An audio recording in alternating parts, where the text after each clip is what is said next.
up, y'all? Kofi Kingston here, and I would love to have a drink with Wrestling on the Rocks, depending on what that drink is, preferably non-alcoholic, you know? How's it going? I'm the Celtic Warrior, Shaman. Soda. And I would love to have a drink with Wrestling on the Rocks. Maple syrup. Fella. I would never have a drink with Wrestling on the Rocks.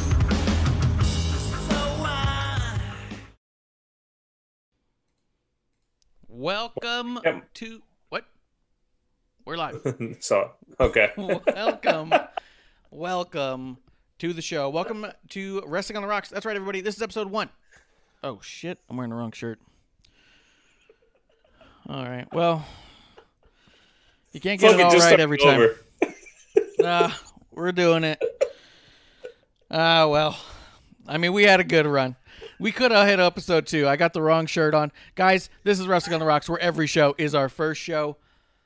If something didn't go wrong, it wouldn't be right. Man, this isn't even like a relevant shirt. It's all right. I have your splash page, so I can't see you. Really? It doesn't even. You can't even see the. All right. Yeah, I'm wearing. It's the goddamn Good Brothers, dude. Like, they're not even relevant this week. They will like. This could be the worst shirt I could have possibly worn for this. All right. Well, we'll see. Maybe if producer gets home in time, she can throw me a ref shirt and I can be back in business. Hey, I'm at Ref Marsh. If you hear on the other side, that is our very own drinking buddy, Bishop. Yes, sir. Tell people what's up. I am Bishop from the Terrible Wrestling Takes podcast. Back again for yet another episode 1. TWTakesPodcast.com, TW Takes Podcast, at TW Takes Podcast on Facebook, Instagram, Twitter. So I'm so thrown off because this is completely backwards of how we usually do this shit. TWTakesPodcast.com. That's where you find all the audio platforms of my podcast: iTunes, Google Play, all that shit, Spotify, TuneIn, Overcast, all that good stuff. TWTakesPodcast.com/TWTs. And we have merch. Got 5 color t-shirts up there. Order 1, order 2, order 3, order 5, whatever. Also, TWTakesPodcast.com/international. There's a Teespring site. Our good friend, our best drinking buddy at Ref Marsh, who is hosting this show, created a WCW themed logo of TW Takes, and it looks fucking phenomenal. I put it on a premium shirt because it's a premium design by a premium person for a premium shirt, sweatshirt as well. So check that out. But other than that, I just been talking wrestling nonstop. The wife's tired of it, so after Mania, we'll see. But I'm here to join the show for episode 1 once more. Yeah, it's unprecedented how many episode 1s you've been on. Yeah, well, that's just it. We're right in the thick of it, man. This is and you guys may notice there's no producer here as of right now, which is why this whole thing's in shambles already. I just realized I can't even see the chat yet. Is there chat over here? No, I don't see chat, so we're good. We're good. Oh, our video went out. Let me fix that. Let's see if that's possible. Yeah, dude, in our Zoom, it's your icon. That's what I'm getting on Zoom, is your icon. Yeah, well, I mean, the camera's out. All people are getting is the border. This is going to be the time to change my shirt, if I'm being honest.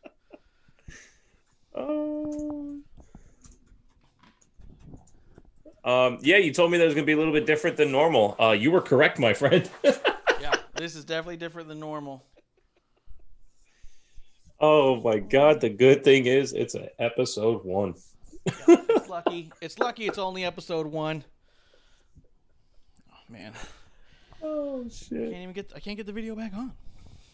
Let me do this. This is epic. Oh, this is good stuff. This is good. We're doing it. It's not coming back.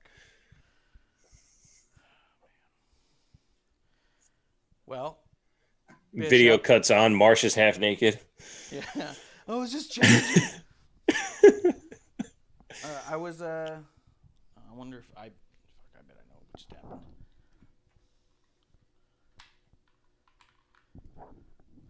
There we go.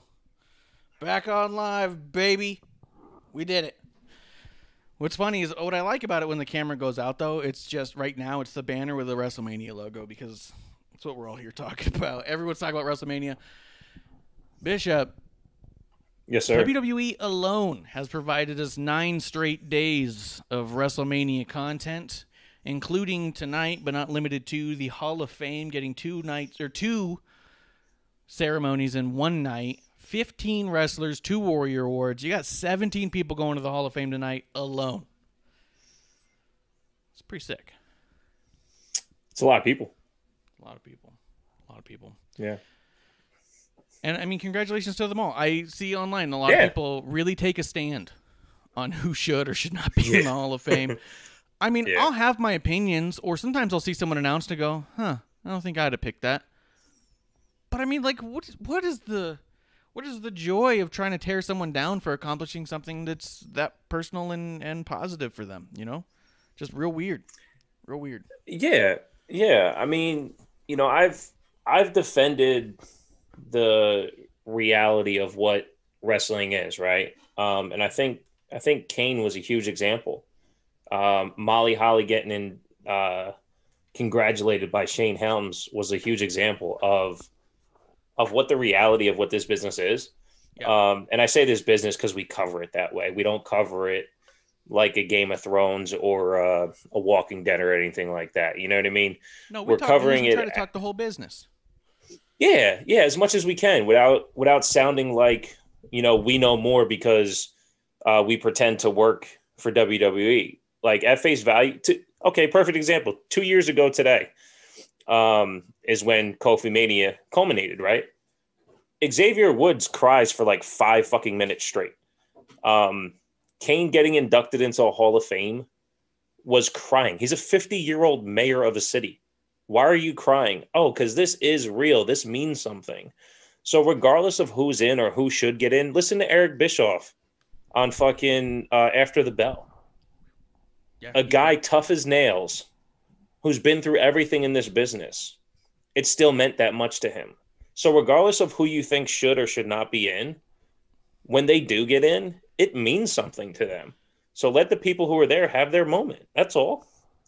Yeah, and Eric Bischoff was fired, 1 or 2 years ago? Yeah. It was 3 days? If that, he had enough time to fly to Stanford, find a place, and then fly back home. Yeah. It was a wild thing. But yeah, I mean, at the end of the day, it all means something to these people. They don't. I mean, just think about your own job, shitty or not. I mean, think about it from even fast food, which I don't think is like a shitty job, but I do know that it's tough because I've done it, and I respect people who do. They put your face on the wall and say you're the best griller of the month. Feels fucking good, man. Feels good. 1,000%. That people see what you're doing and recognize that. So, yeah, I wouldn't think that this is where everyone should be taking their stand. Was all I'm going to say. I think that you clap for them, you say all right, but it's absolutely okay for you to take a bathroom when they're giving their speech. No reason to do it. Hey, Marsh, what's in your glass? Right now I've got coffee and Terramana. I'm having the old rock tequila with coffee and Dunkin' Donuts. I just switched my shirt. I'm wearing my ref shirt now. I see that. Not on Zoom, but on Twitch with a 10-second delay. It's infuriating. I got Knob Creek 9-year, 100 proof. It's one of my favorites. Fantastic. Fucking bug. Cheers. Thanks for having me on again. Yeah, cheers. Cheers to our favorite knob. Bishop. Stackhouse coming through. Stackhouse. Whoop, whoop. He says, Kane crying makes him cry. Yeah. Dude, all of the people seeing them get choked up. Watching Shane Helms cry just telling Molly she'll be going in. Yeah. It was awesome. I love that stuff. Yeah. That's the reality of what this is. It means something to them, so why not allow it to mean something to you? It's foolish not to. They get a cool little plaque on their wall. You can even the people who you don't think. You can at least give a moment to think about their career and watch highlights and see it and go, it is a nice little. They weren't there for nothing for not long at all. You know what I mean? So yeah. All of that to say, though, there's a shitload of wrestling content out there this week and most of next week. If you start with Monday Night Raw last night, you go into the Hall of Fame tonight, you go into TakeOver 2 nights, Wednesday, Thursday. You also have AEW Dynamite on Wednesday. Friday, you have SmackDown. Saturday, Sunday, 2 WrestleMania nights. Monday, Raw again. Tuesday, the first Tuesday with NXT on Tuesday. And then Wednesday, you're back to AEW. Thursday, you got Impact if you want to watch Impact. And Friday, we're back to SmackDown. Even if you only watch WWE product, you got like 1 or 2 days of chill in the middle of those. You know what I mean? Yep. So it's a lot. All that to say, if you've taken your time to come have a drink with us, we appreciate that very much because there is no shortage of content this week and next week, which is why I think today we're not going to take up as much time as we typically do. We're not going to break down every episode of every show that's come through. We're just going to talk for a little bit and let you be on your way. I wanted to have a drink with my buddy Bishop, a drink with anybody who wants to come through. Anybody who's in the chat, twitch.tv/wrestling on the rocks, you are more than welcome to ask us a question specifically about anything that's happened on either show, because otherwise we may not be bringing it up at all. We just want to talk a few things, man. Yeah, I'm game. I'm game. Let's talk a little bit of news. So your show, you're the shit, my friend. Since we talked a little bit about the schedule and TakeOver first night being Wednesday, opposed by Dynamite, in a world where we've been saying there is no war, there is no competition, no one cares what each other is doing, seems real fucking specific that today Tony Khan's like, Mike Tyson's coming back to Dynamite. Yeah. You can't miss it. It's going to be huge. Who else did he... What else? He said something else was going to be huge this week, too. I forget what it was. I don't know. I just thought everything for him happens in 9 days. Yeah. 9 days! 9 days! 9 days! Yeah. It is. Let me see if I can find the other note that was also announced. But with that in mind, what do you think about Tyson coming back to the old AEW, man? Yeah, my comment on Twitter, you can check it out at TB Takes Podcast on Twitter, however you do that, was because remember when they did the Evolve show on WWE Network to counter program AEW.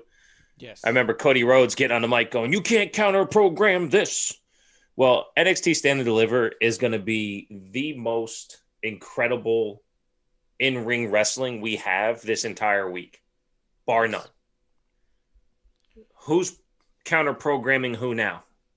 You're putting on Tyson, an eyeball attraction who will not get you anything close to the quality of wrestling content you're getting on NXT. Who's counter-programming who? You want to know their answer to it? They just announced this an hour ago. Jon Moxley and the Young Bucks teaming up against Kenny Omega and the Good Brothers. Are you serious? That's their main event for it, yeah. So who's counter-programming who? And you know what I would rather see than that? Raquel Gonzalez versus Io Shirai. So if you want to go main event for main event, they can't pull one out that's going to be better than that. Not in storyline. No. Also, because Young Bucks and Moxley teaming together is not storyline at all. Yeah, it's not. No, none of that makes any sense. You know what else I'd probably rather see than that? Just more footage of that little dog running around. But yeah, so they're doing their thing, and I think that was one of those moments of all like, okay, that's funny, that's cute. You guys think bringing Tyson back is big, and all right, do your thing. But I also do think that it's like I've been saying. I think that Tony Khan is not this great uniter of wrestling fandom. He is the great divider. He is making so much content as to force people to pick which universe they're going to live in. And in that regard, since he has done that, creating 3-4 hours worth of YouTube, sometimes up to 6 or 7, depending on how much he wants to throw in there. If you are catering specifically to your audience alone, and telling people they must choose sides to pick what they're going to watch, what better way to say, hey, don't worry that you're missing a far superior show. We're going to have Tyson and some of your favorites wrestle. It's actually a nice thing. You know what I mean? In that context of him just catering to his own fan base alone, it's nice that he's giving them that so they feel less bad about missing out on TakeOver because you just can't watch all of everything.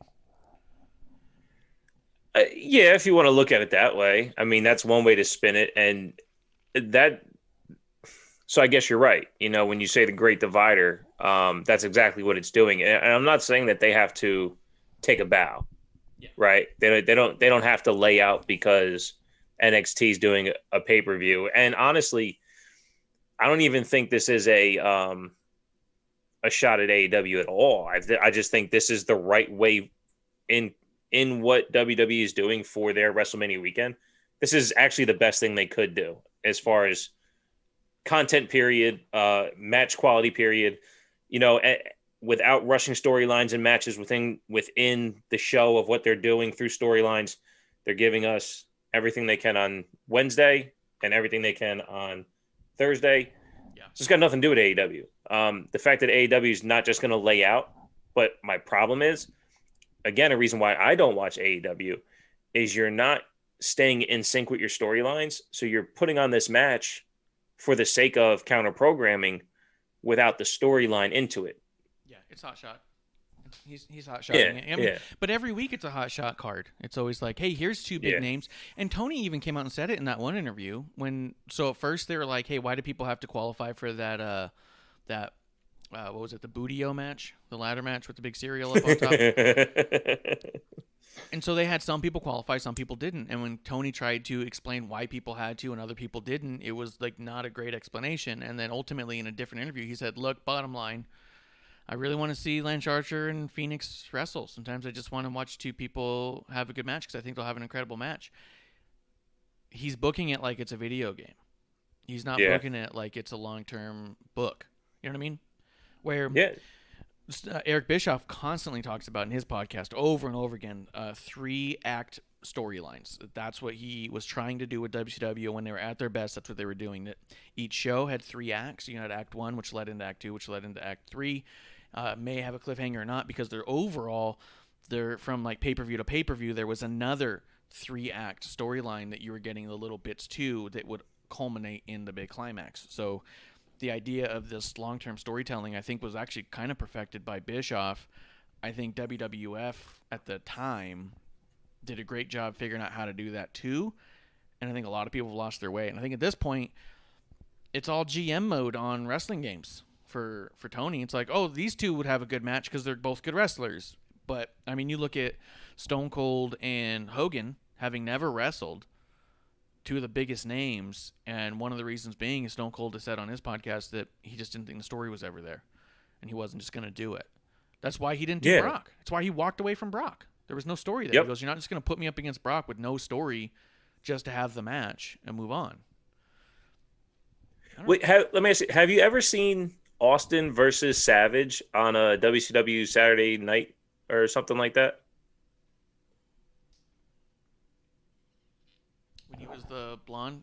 Who did he win the TV title from? It was Steamboat, wasn't it? Steamboat, I think. Well, my point is, I saw that one. there's like a 25th anniversary show for the NWA or some shit like that. And it's a WCW Saturday night program or whatever. But it's the only time Austin wrestled Savage.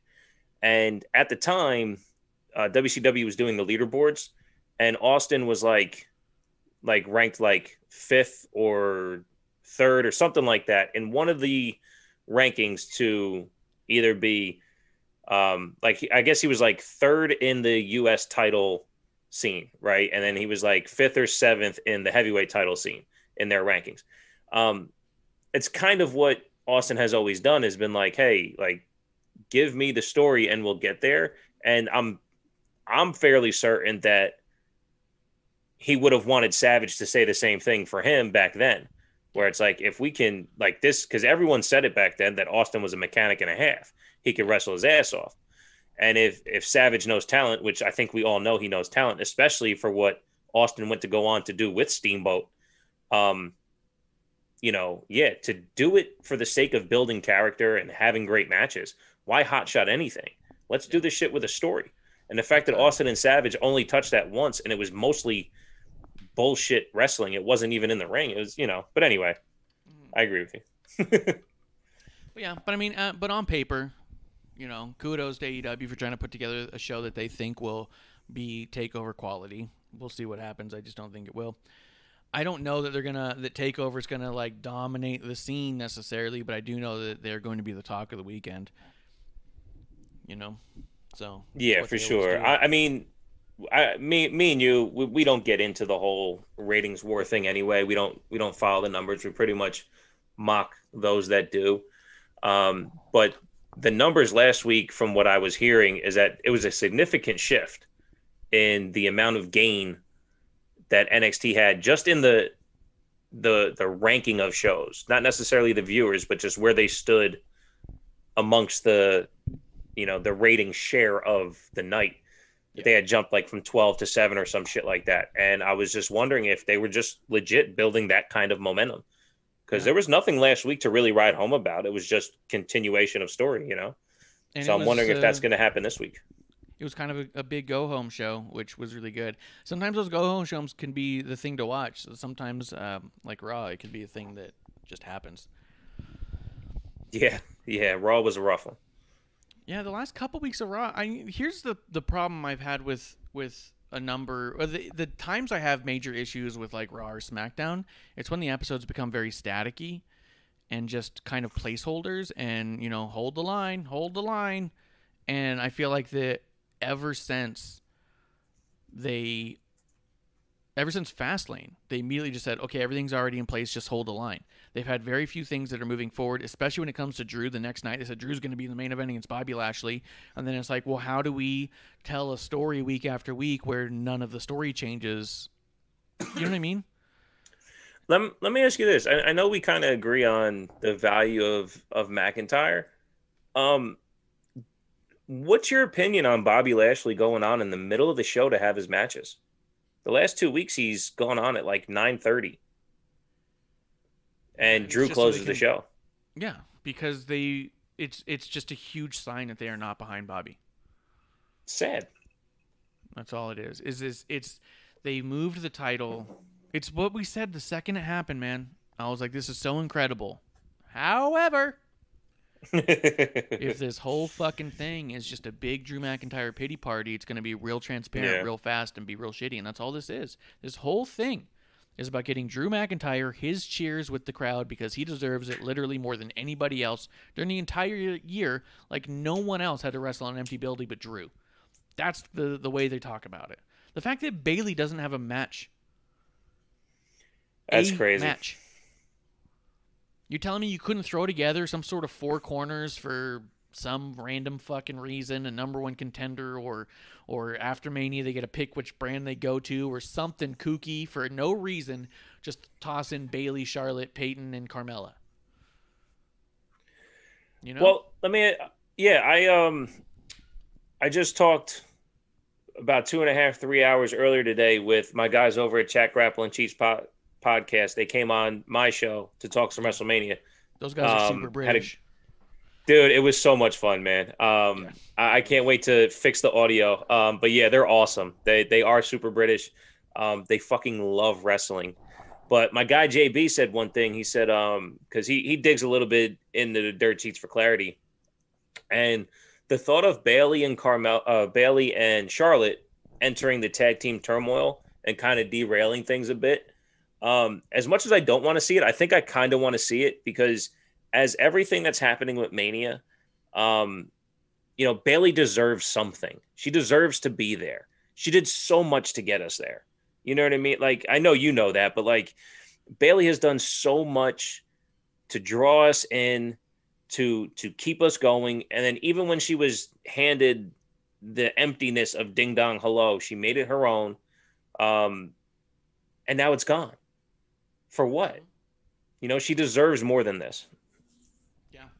She literally trends on Twitter after every WWE show, because people just get so outraged. Even after Raw. She's not even on that show.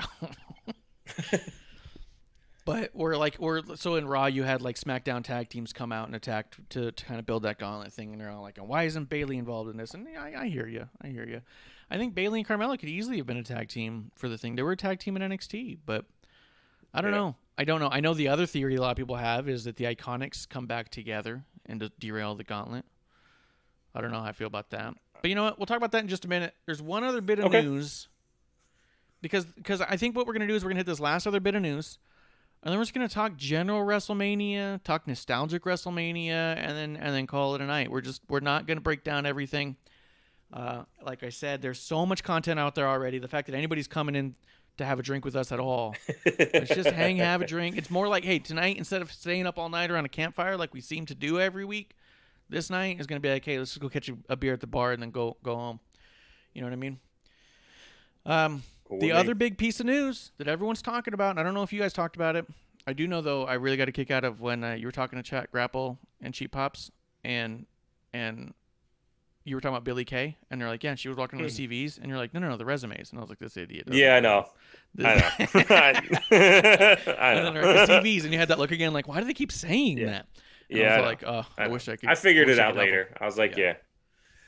Yeah, it struck me right because I'm obsessed with British culture in a lot of ways. I watch everything that Ricky Gervais does. He's not the only one I watch everything of, but like I've seen so much British TV and listened to so much British radio that I hear those and don't think twice about it. But the second he said it, I was like, wait. I looked at you and I was like, is he know? Look, so Mrs. TW Takes got into Bridgerton, right?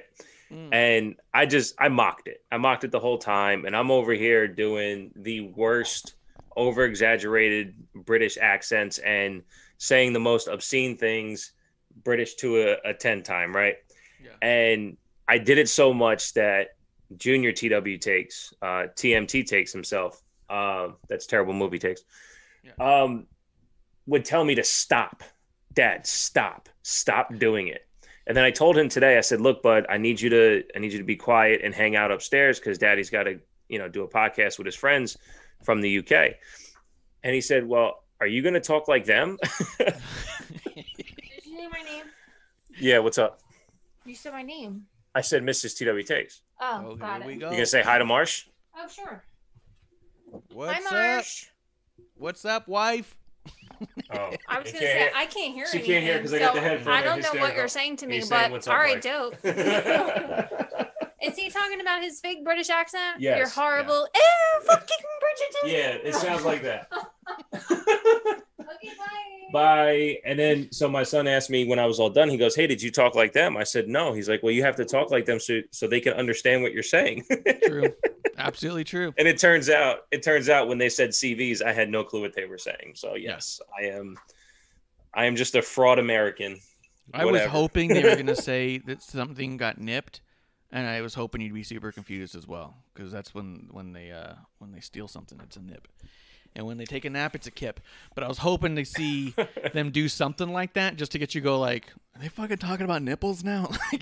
No. I talk to those guys all the time. We DM constantly. I'm such a huge fan of their show. If you could tell just from listening to them talk about anything when it comes to wrestling, they're so passionate about it. And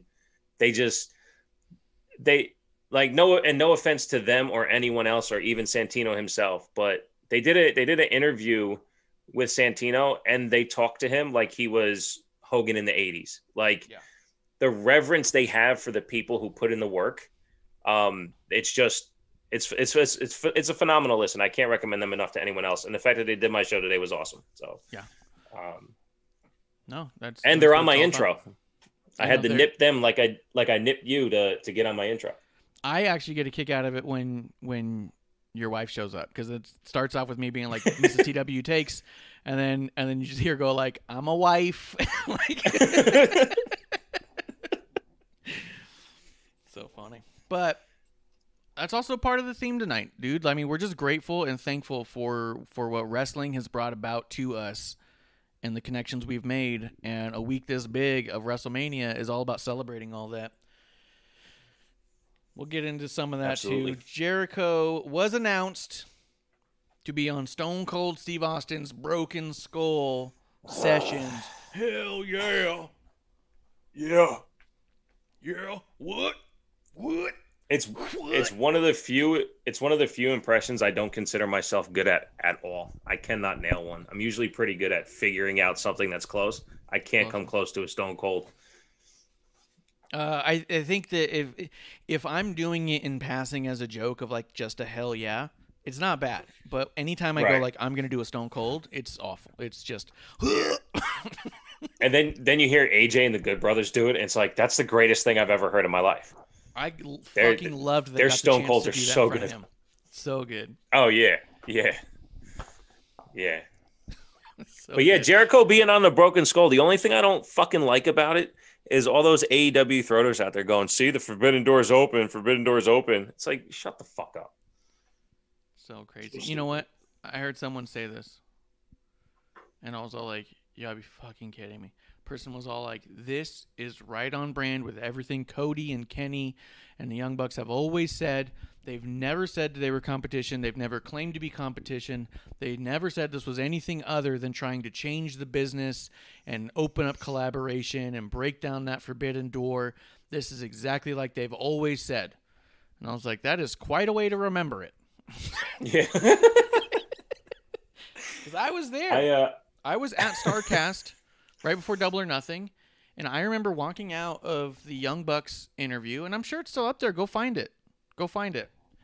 Yeah. And I walked away there going like, man, they talked a lot about WWE and their disdain for it. Now they actually want to take on the WWE. They think that they're going to do better than the WWE. That is their goal. Then Cody said in an interview that same week that although they're not technically competition, he did say that because of the history with his dad and everything, he goes, I would love to take down the WWE. He goes, that's one of my goals here, to get this brand so big it can actually take on the WWE and maybe even take it over. And I was like, what the fuck? Like, that's not a good place to start. But maybe that's a good place. Maybe it's a nice, passionate place to be. But if you don't remember any of that and you just go, oh, no, it's all been about the Forbidden Door because Tony Khan does his Impact promos, then okay. Did this break down a Forbidden Door, Bishop? No. I it's one of the few articles that I clicked on was the because it said Stone Cold says, and when he says it says, right? Yeah. The Stone Cold says how it happened. So I clicked on it, and it was he sends a text to Vince. Vince goes, yeah. Stone Cold's like, huh? Let me ask him again. Hey, can I do this? He goes, yeah. I'm like, okay, cool. So it was Stone Cold's idea the whole time. They're going to do about 5 hours, cut it down to an hour and a half, and it'll be what it is, right? Yeah. And then there's like 5 paragraphs, a whole bunch of shit, and the last line of it is, oh, and Tony Khan approves too. It had nothing to do with what AEW wanted to do to make Jericho a part of this. It was Austin's idea. They executed it. If AEW was consulted, it didn't seem like Vince McMahon called Tony Khan and say, hey, we really need Jericho on this show. No, it sounds like it was a handshake deal across the board. And by the time the higher ups heard of it, they go, yeah, great idea. Yeah, fine. Because here's the deal. Here's what I think. And I'm a journalist, so that makes it fact. I can tell you exactly what's going on in Vince McMahon's mind because I know him better than anybody because I also have never met him or talked to him, just like all the other journalists who pretend. Oh, shit. Fair point. Hold on. Hold on. That's quite interesting. Hold on. All right, there you go. Don't worry, it's only episode 1. I had deadbolted the door and producer couldn't get in, so don't worry. Nice.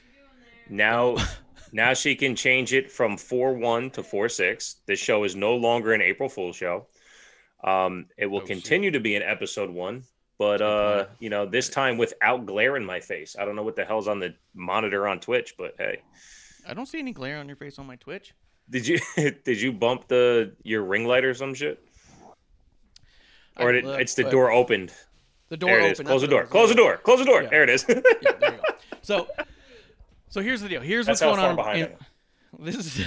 Here's what's going on with Vince McMahon. I can tell you because I'm a journalist, so I can tell you exactly what he's thinking. And you work there just as long as all the other journalists, right? Yes, I've worked for Vince McMahon exactly as long and as much as Meltzer has. Okay, we have the same history with the WWE. So here's the deal. Vince McMahon doesn't give a shit, man. He doesn't give a fuck because AEW has nothing to offer him. What are they going to do? Play a whole bunch of shitty botches of a blown out Jericho and say, hey, tell me about this, kid? No. No, Vince already owns all of the good footage of Jericho. Vince already created the star that is Jericho. Jericho didn't show up to AEW and have to prove himself. AEW said, look at our WWE star we have. Now we'll make him the champion. Vince McMahon has everything he already needs. So when Stone Cold's like, hey, can I have Jericho on the podcast? He goes, yeah, we got all the good stuff that you want to talk about anyways. No, it's a fair point. It wasn't a conversation of Tony Khan trying to be like, well, do I have rights of the AEW? Can I work with Tony and get some footage of that? He doesn't need it. He doesn't want it. If you want Jericho to look like a star, put him next to Stone Cold talking about what he used to do.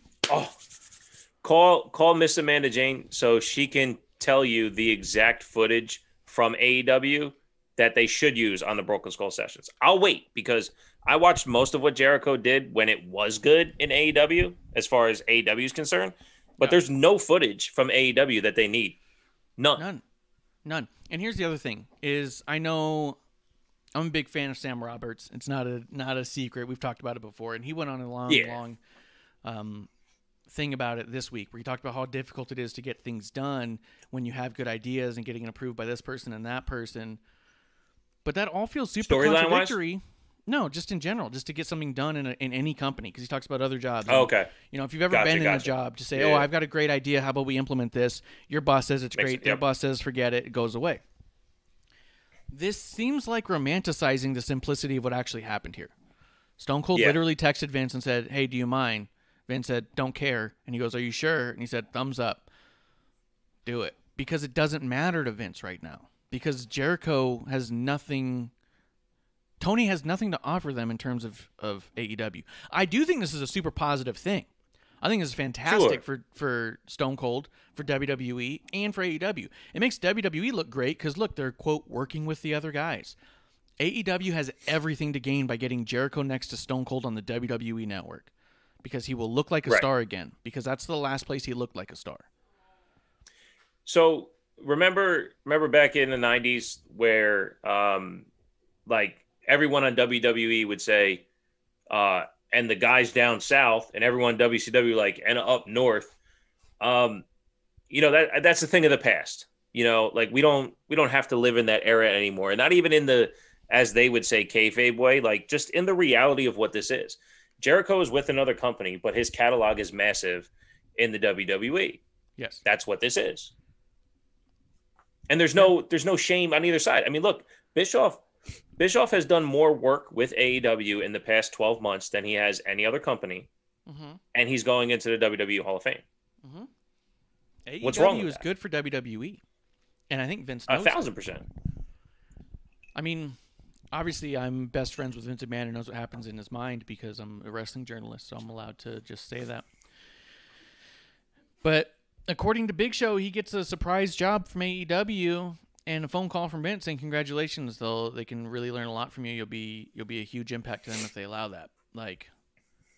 He didn't give a shit. That's good news for Vince. Oh, he's off my payroll and on somebody else's? I wasn't going to do much with him anyways. Whenever he's done over there, I can go pop him into the Hall of Fame. And what good graces. Big Show's got nothing bad to say about Vince. Very true. Nothing bad to say about Vince. Were we proved right as fans who didn't want it to be about competition per se? So what I'm getting at is everyone shows up early on, from Moxley on Jericho's podcast to Miro saying it right into the fucking TV. Brass ring, shove it up your ass, WWE this and that, and talk all the shit nonstop. And it's like, how about you don't talk shit and you just fucking wrestle, right? If again, the product on AEW was a just quality wrestling show. Doesn't have to be WWE or WWE light. I mean, honestly, Impact, but on a bigger scale. Because Impact had a quality show, and now nobody watches it. What's wrong with that? And doing it not because I mean, the fucking Matt Cardona shows up on Dynamite, has a tag match with Cody, honestly looks pretty fucking good, and did nothing afterwards. So what good, like you said, what does AEW do for WWE except, kind of just prove them right? Like, here, take the payroll, let them work if that's what you're going to do with them. But, I don't know. I felt like every time somebody came up and bashed the product, it was like, why are you bashing WWE? Just go work. I don't leave an employer, then bash it. I just go work somewhere else. Why don't you go work somewhere else? And now, instead of giving people reasons to shit on them, a la Andrade, if he felt like doing it, they're just saying, oh, Christian, man, I'm sorry. We're not going to be able to get you in the ring. If you feel like signing somewhere else, go ahead. And now they can. Yeah, 100%. And lets them all do the work that they want to do. Aaron says in the chat, we are watching a Vince who has learned from the past. Maybe. I mean, yeah, from the degree that he knows a threat when he sees one. And I think that what we saw is right when AEW first popped up, he offered everybody enormous contracts. He offered the Good Brothers crazy high contracts, the Revival crazy high contracts. As time went on, they started going, these people aren't worth this to us. And that other company's not really doing anything. Let them go there. You know what I mean? They're no longer going to pay to hold on to people because they see what's happening over in AEW. Right. And I think that having Jericho on Stone Cold's podcast is fantastic because it allows Vince to further solidify the star that he created in Jericho. And it makes him look like he's good working with other companies, which they've always done.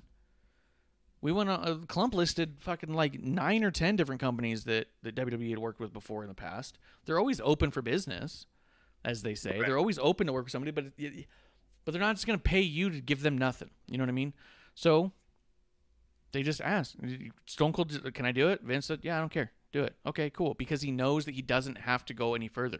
Vince knows he doesn't have to call Tony Khan and say, how is this going to work out? He knows that Tony's going to be giddy just to put Jericho over there. He knows that they don't need to pay for any AEW footage. They don't need to talk about that. That's the other thing. Somebody else is like, it's going to be incredible when he starts talking about why he left WWE. It's going to be amazing to find out what he thinks about after all that stuff and what it was like saying that to Vince and all that. If you want to know that, Jericho has like 5 podcasts about that. Right. Jericho's podcast has covered all of that. I think more than anything, Stone Cold has his work cut out for him because it's on him now to get something. Anything out of Jericho that we haven't heard before. Because that dude has 4 books, a podcast that's been on for 3 years, maybe longer, probably longer. I think longer, yeah, but still. Yeah, like 8 years, something crazy. He's done every interview that's ever been put in front of him. He's never shied away from telling everybody exactly how he feels at any moment. So good luck finding anything we don't already know from Jericho. You know what I mean? Yeah, I remember you made that point when it was first announced, and I was like, of course I didn't think of that because you take it as face value because it's brand new. But you're right, and I used to listen to Jericho's podcast, and then he added in 100 more ads, and I was like, all right, I'm not going to listen to you read ads for half the show. Yeah. And he's one hell of an orator. He holds a fantastic interview, and you're right. The first time he holds something, or the next time he holds something back, will be the first time. So it's not like we're going to get necessarily anything new unless they talk nuance. I was actually just thinking yesterday. I never did tune in to the Edge and Christian show when they had Stone Cold and Bret Hart on to talk about that match together. And I don't know if that's still out there, but that's something I would like to do. This might be a point in time where, what if they talk about the undisputed matches that Jericho had? Because, Jericho, I'm the first undisputed champion of all time. And then from what we've heard, at least I know I've heard, The Rock and Stone Cold were like, we don't fucking need it. But we don't need it. Like, why are you going to make us the undisputed champion? Fuck it. Let somebody else have it. Angle, Jericho, doesn't matter. So I would like to hear them talk about that. Maybe there's a match. And that's exactly why I think this is going to be can't miss. Because if you watch all the other Broken Skulls, that's the stuff that Stone Cold gets into. Hey, what was going on in your mind at this moment right here? Yes. You know what I mean? And what were you doing at this moment? Hey, from my perspective, when you won the title, I feel like this kind of thing changed. What would you say about that? He's asking questions that only a Stone Cold could ask. Yeah. And Jericho's only telling stories to fluff himself up. Oh, right? Yeah. So if you listen to all of Jericho's podcasts and stories, it's all about how amazing everything it is that Jericho ever does. I'm not saying Stone Cold's going to go in there and cut him down, but I'm saying he's not going to go in there and say, give me another puff piece. He's going to go in there and say, let's talk about some actual stuff. Let's talk about why so many people in the industry say you're one of the greatest wrestling minds to ever go. Yeah, let's get into that. Not let's get into tell me about a time that you thought you were amazing. Right. He's going to get into that stuff. Like, did you watch the Randy Orton one? No, I didn't get a chance yet. It came on after a watch along, and then I never tuned back in. I didn't get a chance to watch it till like 2 days ago, and it is incredible. You have to watch it. I almost cried throughout the whole thing. Oh, I heard great things. Randy Orton, and maybe that's the key to who he is today. Over the last like 3 years, at least from what I've seen and heard on the outside, he's opened his mind up to that level that Triple H has always talked about. Where Triple H is like, yeah, Randy could be the best if he wants to be, and he's opened his mind to being that. And when he's talking the psychology of the business, I can only imagine how well it comes off. So I am excited to watch it. I mean, but you've seen my podcast schedule over the last week or so. Yeah. It's been tough to kind of get extra content in. Yeah. That's definitely one to go through and check out. There is one moment in one of them where Stone Cold plays a clip and shows that Orton's like looking over to the side. He's looking up. It's right when he goes to win the ladder match. I don't want to spoil too much for you, but this is one point that I think is amazing and exactly the type of thing I want to get out of Jericho. He shows him looking down, shows him looking up at the titles. He's looking over at the camera and he kind of looks down and stuff. And he's just kind of like looking back and forth and he's got this like intense look on his face. And Stone Cold's like, what's going on in your mind right there? And Randy Orton more or less just says, well, I knew the camera was on me, so I was making facial expressions for the camera. Because that's what we do here. We add drama by facial expressions, not by other things. You know what I mean? Super kicks. Yeah. And that's more or less what he said. He was all like, well, the camera was on me. And so I was playing to the camera because I knew it was only on me. And I thought if I looked to the side, it would add a little bit of drama because facial expressions add more drama than anything else I could do. And you're all like, oh, my God. Yeah. He just told Stone Cold, what were you doing when you were playing to the camera? He goes, I was playing for the camera because what the fuck do you do when the camera's on you? Like, it was so good, dude. And that's the kind of stuff I want to hear out of Jericho is what was going on here? Why did this decision happen and not why do you think this decision makes you look good? You know what I mean? Like, I think it'll be really cool, fascinating. I think it's incredible for AEW because it's going to have Jericho elevated to a new height that I don't think, frankly, AEW's been able to move. I think this is the kind of thing that will actually elevate Jericho because all Jericho's done since he got to AEW is tarnish his name, look like a fool online, flop around gassed in the ring. Sorry. I want to the only question I want to hear answered, especially from Stone Cold, is why did you stop using the Lion Tamer? He still uses it. But like he went from Lion Tamer to the Lion Tamer where he would put the knee on the back of the neck and do the standing Boston Crab. Oh, yeah. He just does typical Boston Crab now, but he still calls it that. Yeah. That's a good point. Yeah. But, it's the Walls of Jericho. When he went to WWE, I've heard him talk about it, but like in a way where it's like, oh, well, I had to do a different move. So it turned into like a standing Boston Crab without the knee on, between the shoulder blades. But he used to put that knee between the shoulder blades and crank the legs back when he was in WCW. I'm like, and Lion Tamer's a hell of a fucking name. Walls of Jericho, I get it, but like, I'm 11, not political. Like, or however old I was then, 13, well, 14. I think that in AEW they call us Boston Crab the Lion Tamer because I don't think they recognize the difference like you pointed out, which is absolutely true. Sense. Aaron does say he hopes that Jericho does some ad reads on Stone Cold's podcast. Someone made a really good point when Conrad was on AEW and he got the chance to ask a question. They said someone's like, it was a completely missed opportunity to not do an ad break before they got Conrad's answer, or the answer to Conrad's question. And Conrad retweeted that, and he was like, this is absolutely true. Like, well, yeah. Takes gets it. He gets it. I want ads on my show, but if I ever get more ads than the one I put on there, they will be done Joe Rogan style in the beginning and the end. I cannot stand any podcast I listen to, and I'm sorry if your podcast out there has them. I most likely don't listen. If you put ads in the middle of the show, it's a rough listen. It's a rough listen. Put them at the beginning, put them at the end. Let me get the content that I came here for, and for that, I will hang on to them at the end. But there's plenty of podcasts, pop culture or otherwise, that I stopped listening because there's ads in the middle. Yeah. 100%. Actually, Wade Keller, I listened to his podcast one Jesus. time. What? We're back. No, I'm on a delay with Twitch, and it went black. So that's what the hold on was for. Oh, yeah, gotcha. So we heard you, but yeah, Wade Keller's podcast, I listened to it when Moxley went over there to do his interview, and the amount of ads throughout that interview was so infuriating, I have never listened to an episode again. Aren't they all for the PW Torch anyway? Yes, and they would be back to back, and they would repeat. Sometimes it would be the same one 3 times in a row. Right. And it would happen in the middle of sentences. And it was so much. And then after the end of each one of the ads, it was like, if you want to ad-free one, go pay for this over here. And I was like, you know what? You making it torture to get through your podcast is not enticing me to pay to have the ads removed. It entices me to literally never listen to your podcast again. And I haven't. I just wanted to hear what Moxley had to say the one time. And he's had other people on since that I go, oh, that would be incredible to know what they have to say. Too bad I'll never hear it. Because I'm not sitting through that again. Right. So I hear you. But again, I think it's fantastic for WWE to get to highlight Jericho and talk about some of the great things he has done. It's going to be incredible for AEW to have Jericho reshape his image in a different way. It's going to be awesome to see Stone Cold get exactly what I said out of him, which is something we haven't heard out of him already, which is it feels like there can't be anything we don't already know. But I feel like there's a lot of things that Jericho's going to ask.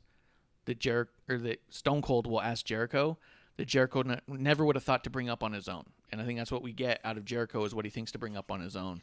So I'm excited for it for that reason. I'm excited for both companies for doing it. But I do think that as a community, we are a little bit overplaying the importance of this. This doesn't open up AEW to work with WWE in a weekly way. They're not going to be borrowing talent.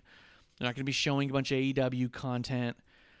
I think all it does, and it also, this isn't a sign that Tony Khan and Vince McMahon are becoming fast friends. This is strictly a sign. Stone Cold asked Jericho if he could put him on the podcast. Asked Vince if he could put Jericho on the podcast. Vince said yes. They're doing it. They're going to talk about Jericho's WWE career. I'm wondering if they're even going to mention AEW. I think they will, just to get that little factor that ooh. But I think it's going to be short and sweet. I think it'll be short and sweet. Mm-hmm. You know. What do you think about what? How's it going over there in that new place that you're at? Tell me a little bit about it. What's that culture like? What makes it different, right? And then Jericho's going to be like, the culture's great. They listen to everything I have to say. No one ever tells me no. I get whatever I want. I don't work out anymore. You know what I mean? We got a lot of young, hungry talent who are really, really trying their best to put in their all when they get in the ring. Yeah, all that shit. Yeah. It's ECW, but better. Say, oh, it's so cool because they all get to write their own stories, and it never shows on TV. Yeah, no, never shows. And you know, everyone's going, oh my God, he's going to talk about fuck Vince McMahon, and that's why he went to AEW. No, he even said on his own podcast about having a phone call conversation with Vince before he did it. Yeah, Vince, I want to do this, and after getting Vince's he's communicated with Vince after. Yeah, everybody fucking calm down. You got to listen to pay attention. Yeah. That's the one thing that gets me the most about these journalist websites is how many of them literally pull quotes from Twitter or a podcast that's already out there. Right. It's why I've unsubscribed to everyone that I was a part of. They all became titles of this guy said this on Twitter. Well, I'll just follow them then. And I went and followed them and unfollowed the other account. You know what I mean? It's like, oh, if you guys are just going to report what Randy Orton says on Twitter, I'll just follow Randy Orton and unfollow you. Now I get to see it. And Randy Orton is a great Twitter follow. He is, actually. He's fantastic. But all of that, people being like, oh, JR said this on his podcast. All right, I'll just listen to JR's podcast then. I can stop listening to yours. Like, 100%. And I know that that's a little bit pot kettle because I did just talk a little bit about what Sam Roberts was saying on his podcast, but there's a lot more going on over there than going on over here. And it was just kind of a, back and forth. It's not the meat of what we do here, reporting on what other podcasts do.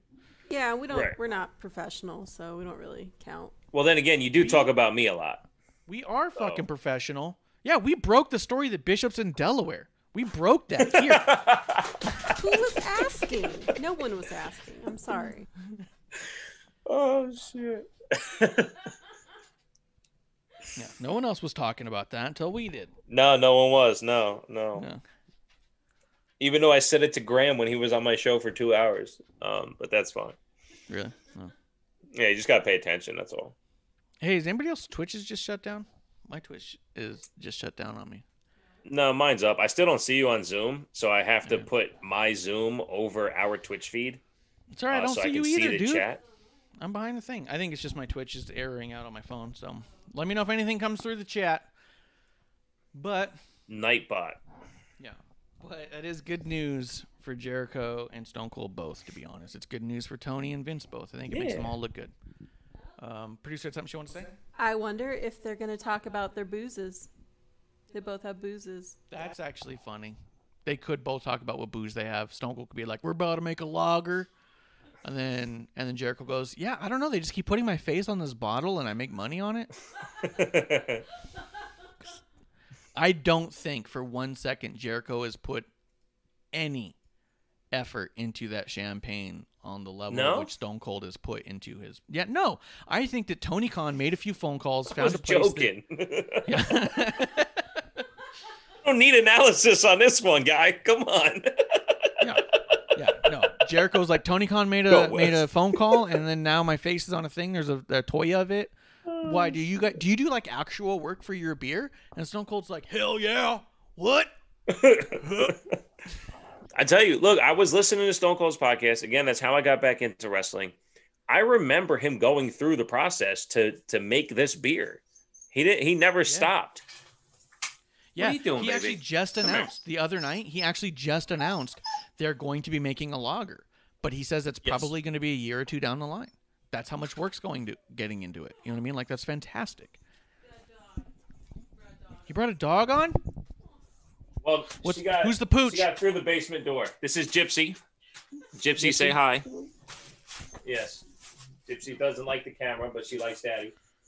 There she is. There she is. Yes. Go upstairs. Good girl. Yeah. Go on now. Go.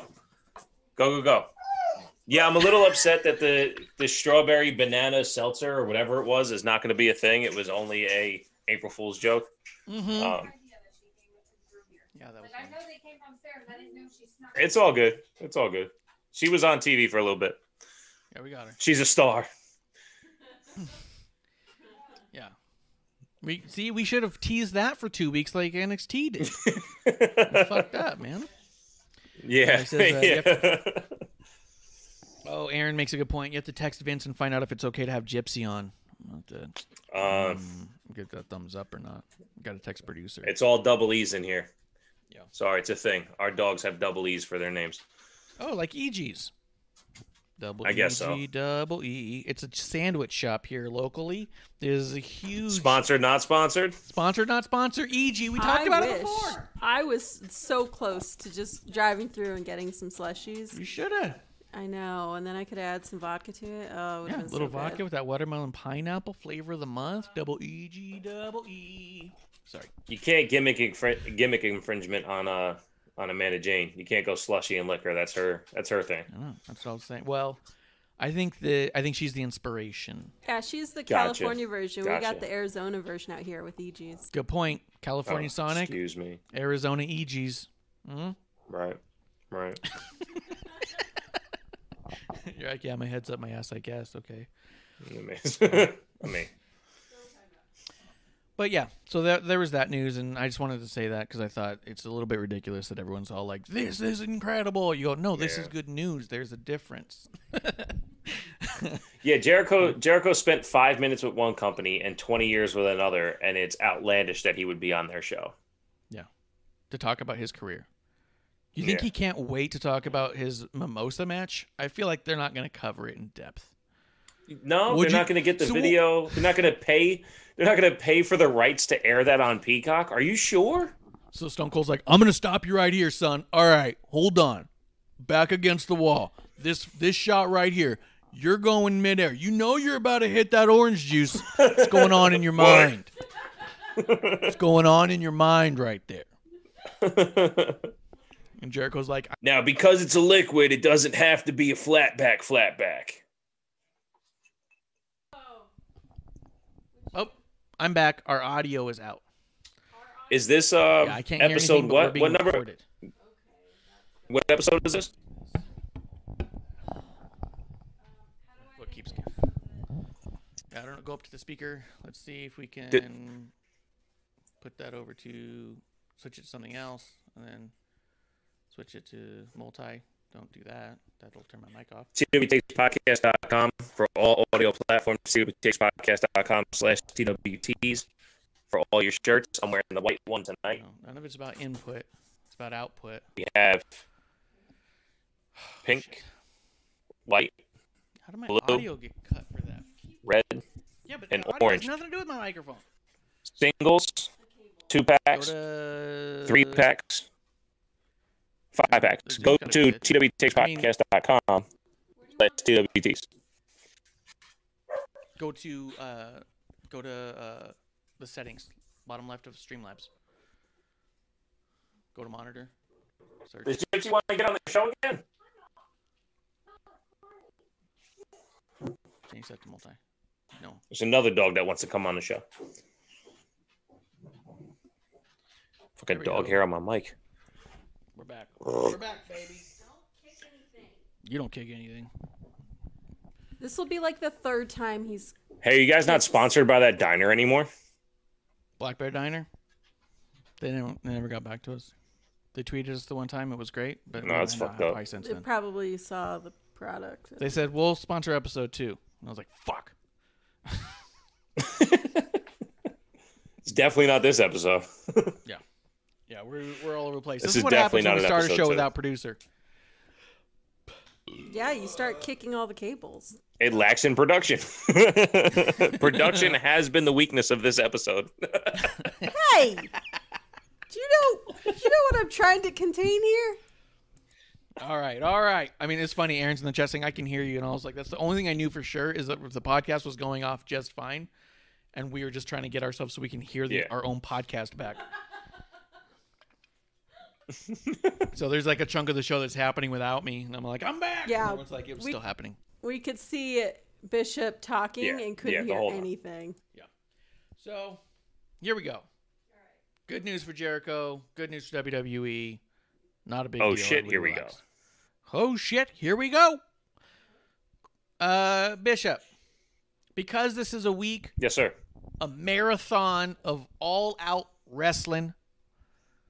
I thought it might be a cool little time for us to just take a moment, acknowledge the fact that wrestling is what has brought all of this community together. As Justin 211 constantly says, our side of the IWC, because we are a side that is happy and willing to take pot shots at each other, give each other a hard time, verbally noogie each other, as it were, and keep on ticking.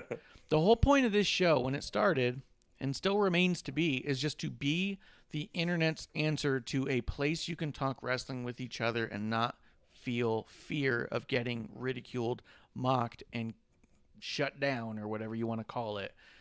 You're not going to lose friends by telling us you like a thing we don't like, or you're not going to lose friends by telling me that I like something stupid. We're all going to laugh about it, have a drink, and keep moving forward. And I think that's what our side of the IWC is all about. Is that correct? Yeah. Yeah. What? No, absolutely. Look, absolutely. I just had Justin Time 211 on my podcast last week. You know, last Thursday he came on, did an outstanding job, especially for someone who doesn't do broadcasting. And I'm a shit broadcaster as it is. I just started in August. And like I told him, and I'll say it to death, my podcast exists because there wasn't people like me podcasting. And then I get into the community, which this is something new, I'll say. And there are guys like me who are just actual fans who take the time to watch the actual product to give an actual real feeling about it. And we double back on our feelings as well. I mean, remember the TLC watch along, how fucking, or Royal Rumble watch along. And we have these, what the fuck is going on in the real heat of time. Watch it 2 days later. We adjust our opinions because we put the time and effort in. But there's other wrestling podcasts out there that fucking, I didn't get a time to watch, but I watched the highlights. What did you think? And they rely on the co-host, all this shit. And it's like, yeah, are you putting out content to put out content? You put out content because you give a shit. And I think because we take the time to give a shit and we put the effort in to give a respectable opinion, from our side of this IWC, it's nothing but a good thing. Yeah. You know, again, the name of my show, Terrible Wrestling Takes. It's not because I think I have terrible wrestling takes. It's because I know people out there will think that I have terrible wrestling takes. No, most of the terrible wrestling takes that I have come from you, Marsh. Most of my terrible wrestling takes that I feature come from you. That's how I know you have them. I slip them to you on the side. Yeah, hey, talk about this. This is a shit idea that I have. I'm like, yeah, you know what? Great. See point. If I get Bishop to talk about it. See how people respond to it before I bring it up. But online. Seriously, like I came into the IWC because I was on sneaker Twitter, sports Twitter, regular hip hop talking shit Twitter, and that's a cesspool of idiocracy as well. So when I came over to IWC and all I ever heard was the IWC is a bunch of assholes and shitheads who are smart marks and all this blah, blah, blah, blah, blah. This podcasting world that we have on our side of the IWC, it's pretty fucking cool. It's pretty fucking cool. I've done, this is my 4th podcast since Thursday. Thursday I had Just in Time 211, the super fan of our side of the IWC. Saturday, Matt Red Fox, who has his own podcast, Night of Living Podcast, which is a pop culture, talks about everything. And I've heard him on a couple episodes go, I fucking love wrestling. I'm like, dude, you don't love wrestling. You never talk about it. We talked for 3.5 hours on Saturday, and we couldn't find a place to stop. So we just ran out the WrestleMania card. I talked with Chad Grapple and Cheap Pops today, and I'm talking to you again today as well. And it's just this community of podcasting and podcasting fans who fuck with wrestling and have a good time with it. So when people defend or shit on or whatever it is, talk all the trash in a way where it doesn't leave room for discussion, that's the other side. Yeah. That's the other side. That's somebody else's side. Our side, we talk all day about this shit. And and we talk about it with reverence and respect because we enjoy it. Yeah. We love it so much. That's what we want to talk about. When we started doing ours, the reason, this is who I blame for all the wrestling podcasts. The reason every fan has a podcast nowadays is because of all the asshole, quote, insider journalists. Because they were spouting all this ridiculous, stupid nonsense, and it would make actual fans upset because you're just glaringly missing the obvious or not even taking into basic human psychology. Or the fact that they would report shit that happened on TV and then be like, oh, well, clearly that means that backstage this was happening. Shut the fuck up. It could also be a whole other thing because you don't know any more than I know. So the reason I think that all these podcasts started popping up is the same reason I've been saying from the beginning. Well, we're wrestling journalists too now because everyone realized people who honestly watch it, who love it and pay attention to the whole world of wrestling have realized that the emperor has no clothes. We've all realized that the big wrestling journalists don't know shit all more than the rest of us. So our opinions are just as valid. And you know what? We're going to have more fun about it because we're not going to be toxic about it. We're going to at least be jokey. We might shit on a thing because we do or don't like it, but we're joking. We're not trying to disrespect the humans. We actually have a ton of respect for the humans that we shit on when we do. But we all just, what? Mac and Fart. Well, no, you said nice things about Mac and Fart.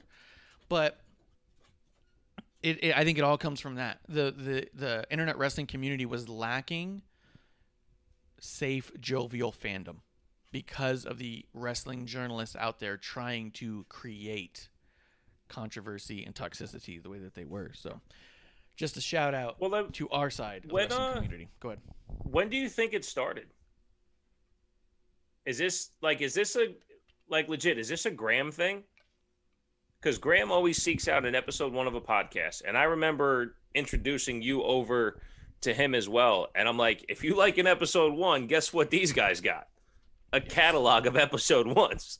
You're going to love every show.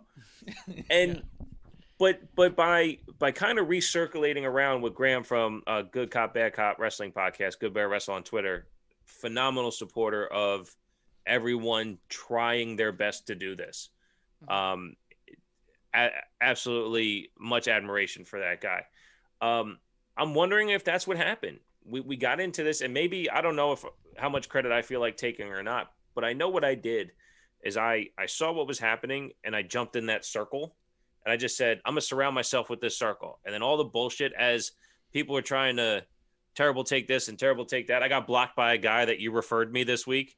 What was that, yesterday, the day before? You sent me a tweet. I'm like, I don't know. The guy blocked me. I can't read it. Which is funny because I was like, this guy's shit take. That's why I was like, where's Bishop to fucking put his stamp on this fucking garbage? Yeah, I did months ago, and the fucker blocked me. And I looked him up. I shouted him out on my podcast on like fucking episode 8 or 9. Because again, I'm not gonna scroll Twitter, have conversations, bring them up on my podcast, and not give you credit for it. That's how we got connected, right? I saw you did some shit.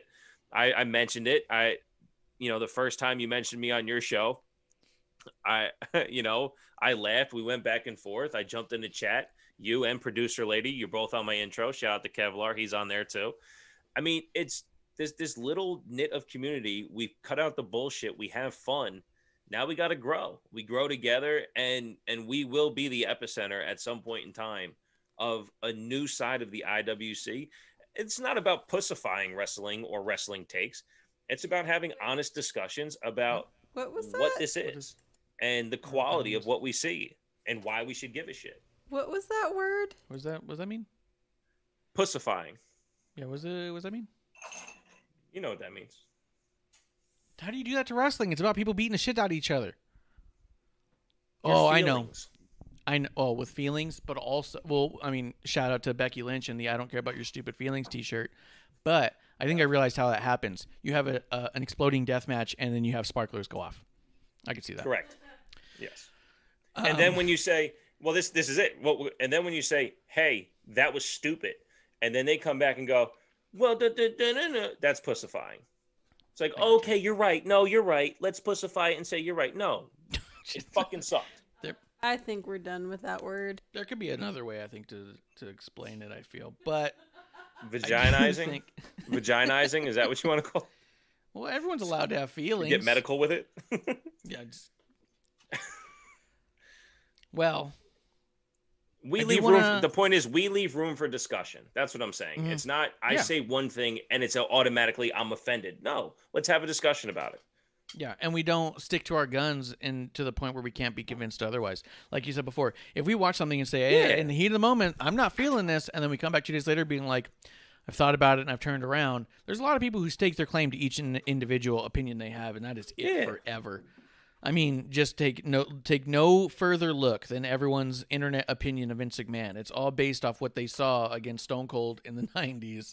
None of it's based off of anybody knowing the guy. Or even listening to interviews about the guy. So it's kind of a funny thing. They're like, well, he's an asshole. He wouldn't let Stone Cold be champion. You're like, get the fuck out of here. Me and you did that about Sami Zayn, right? You told me from the beginning I was getting worked because you saw the forest between the trees, right? You saw what was happening. I didn't see it building to that because I don't think on that level, the conspiracy theory, like how this character can come off in a wrestling context, because I know how good Sami is in the ring. And now that we're at this point, I couldn't be more excited for Sami Zayn versus Kevin Owens. I wish Logan Paul wasn't there so we can get these two going at it. Because if this is their only shot to have a WrestleMania match, I would hate for Logan Paul to get in there and kind of ruin what could be special. But, you know, without having this particular Sami and a Kevin Owens to kind of beat reality back into him, you know, it's a decent way to approach a WrestleMania match. I would venture to say that having Logan Paul involved could potentially make it far more special, because not only is it their one-on-one match to truly do what they want to do, they're also both crazy dudes. Kevin Owens, the type of dude, he saw the new stage when they got the new Raw set up and said, yeah, I'm going to run up it like a ramp and do a flip off of it into people. I'm like, what the fuck are you talking about? He goes, trust me, that's what I'm doing. Cornette talked about it when he was in Ring of Honor with Kevin Steen at the time. He wanted to do all this crazy dumb bullshit that he didn't want to do, all these crazy flips, these and insane dives, this ECW type stuff. Kevin Owens even had that footage where they showed it where he was in Raymond James Stadium before they canceled WrestleMania last year with fans, and he sees the ship and he goes, I'm jumping off that fucking boat. He's just a crazy person who wants to do crazy things because he loves it all so much, right? I think the idea of having Logan Paul involved could make it better, because I think that, for one, if anyone can figure out how to get Logan Paul involved in a way that's not actually going to spoil the whole match, it's Sami and Kevin. They're going to do it in a way that they both love it. You do this and it's going to be amazing. Also, I think that whatever Logan Paul does will make Sami versus Kevin regardless of what the fandom wants or believes or thinks ought to be historically or otherwise, Logan Paul being involved in Sammy and KO means a lot more people are going to see the Sammy KO stuff than is going to see any other match on that card. And that's going to be cool for Sammy and KO, coming from where they came from and going through the journey they've come through. And then to know that at the end of WrestleMania, they may have the most watched videos just because you have someone like that involved could be extra special, especially second most on a card. What do you mean? Who's going to have more? Bad Bunny? Bad Bunny. Yeah. Yeah, Bunny. He will. Yeah, he will. Yeah. Fuck Miz. But I get your point. No, you're right. I didn't think of the eyeballs thing, and that makes sense, especially since we hold Kevin and Sammy in reverence for what they do.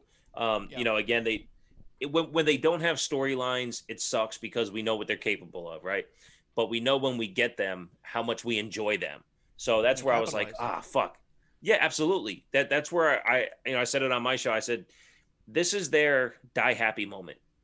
Yeah. Two lifelong best friends who have been through this business together get to wrestle each other at WrestleMania. What else is left? You crazy? No offense to their families, their kids, and none of that. Like, we know at least what they tell us when it comes to, you know, if you want to say Steen and Generico, if you want to say Owens and Zayn, like whatever. When it comes to the two of them, there's two things they love when it comes to wrestling and almost life. And that's wrestling and each other. Like, that's it. I mean, yes, Kevin Owens talks about his family a lot, and Sammy does Sammy for Syria, and it's phenomenal and all that shit. But at the end of the day, if they could wrestle each other an hour a night for 365 days a year, and we see most of them, they would be more than happy. So the fact that they get to wrestle each other at WrestleMania, I can't imagine what this is going to look like. I can't think of a single interview where either one of them wasn't asked what their dream WrestleMania match was, and where either of them didn't say one-on-one against the other. Producer, right? Throw in there? I said the way you looked at me, I thought you had something you want to say. Sorry, I guess I fucked that up. I'm gonna get in trouble for that one.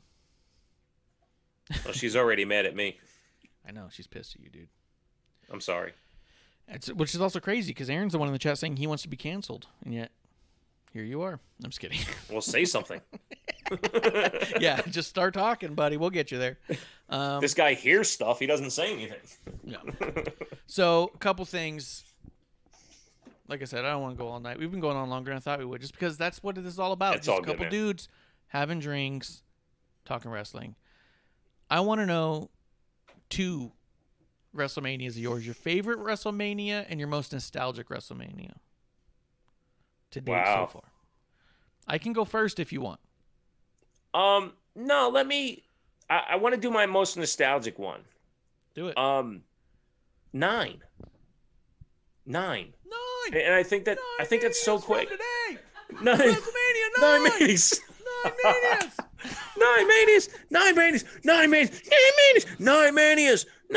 of cocaine. I mean, WrestleMania. 9 in Mania. Yeah, I think so. I mean, we talked about this before on your show. You know, I don't need any sob stories or whatever, but like, so my parents got divorced, and I spent a lot of time with my dad going to Blockbuster getting the videotapes. I mean, it's a lot of kids' stories, especially from our era, going to Blockbuster getting the videotapes. And we got 6 endlessly, and we got the Heaven and Hell SummerSlam endlessly, right? But when it came to the breaking point of watching one live at my grandparents' house with the illegal black box because he had the scrambler on it, it was WrestleMania 9. And I thought it was the coolest thing. Up on that? Hey, RIP to Grandpa. It happened in October, so and Grandma was 4 years ago. So I mean, hey, I was taken there. I'm an accessory, and Grandpa's gone. So sorry. So yes, I didn't have a limitations are completely up. I didn't have a say at the time. I promise. Go ahead.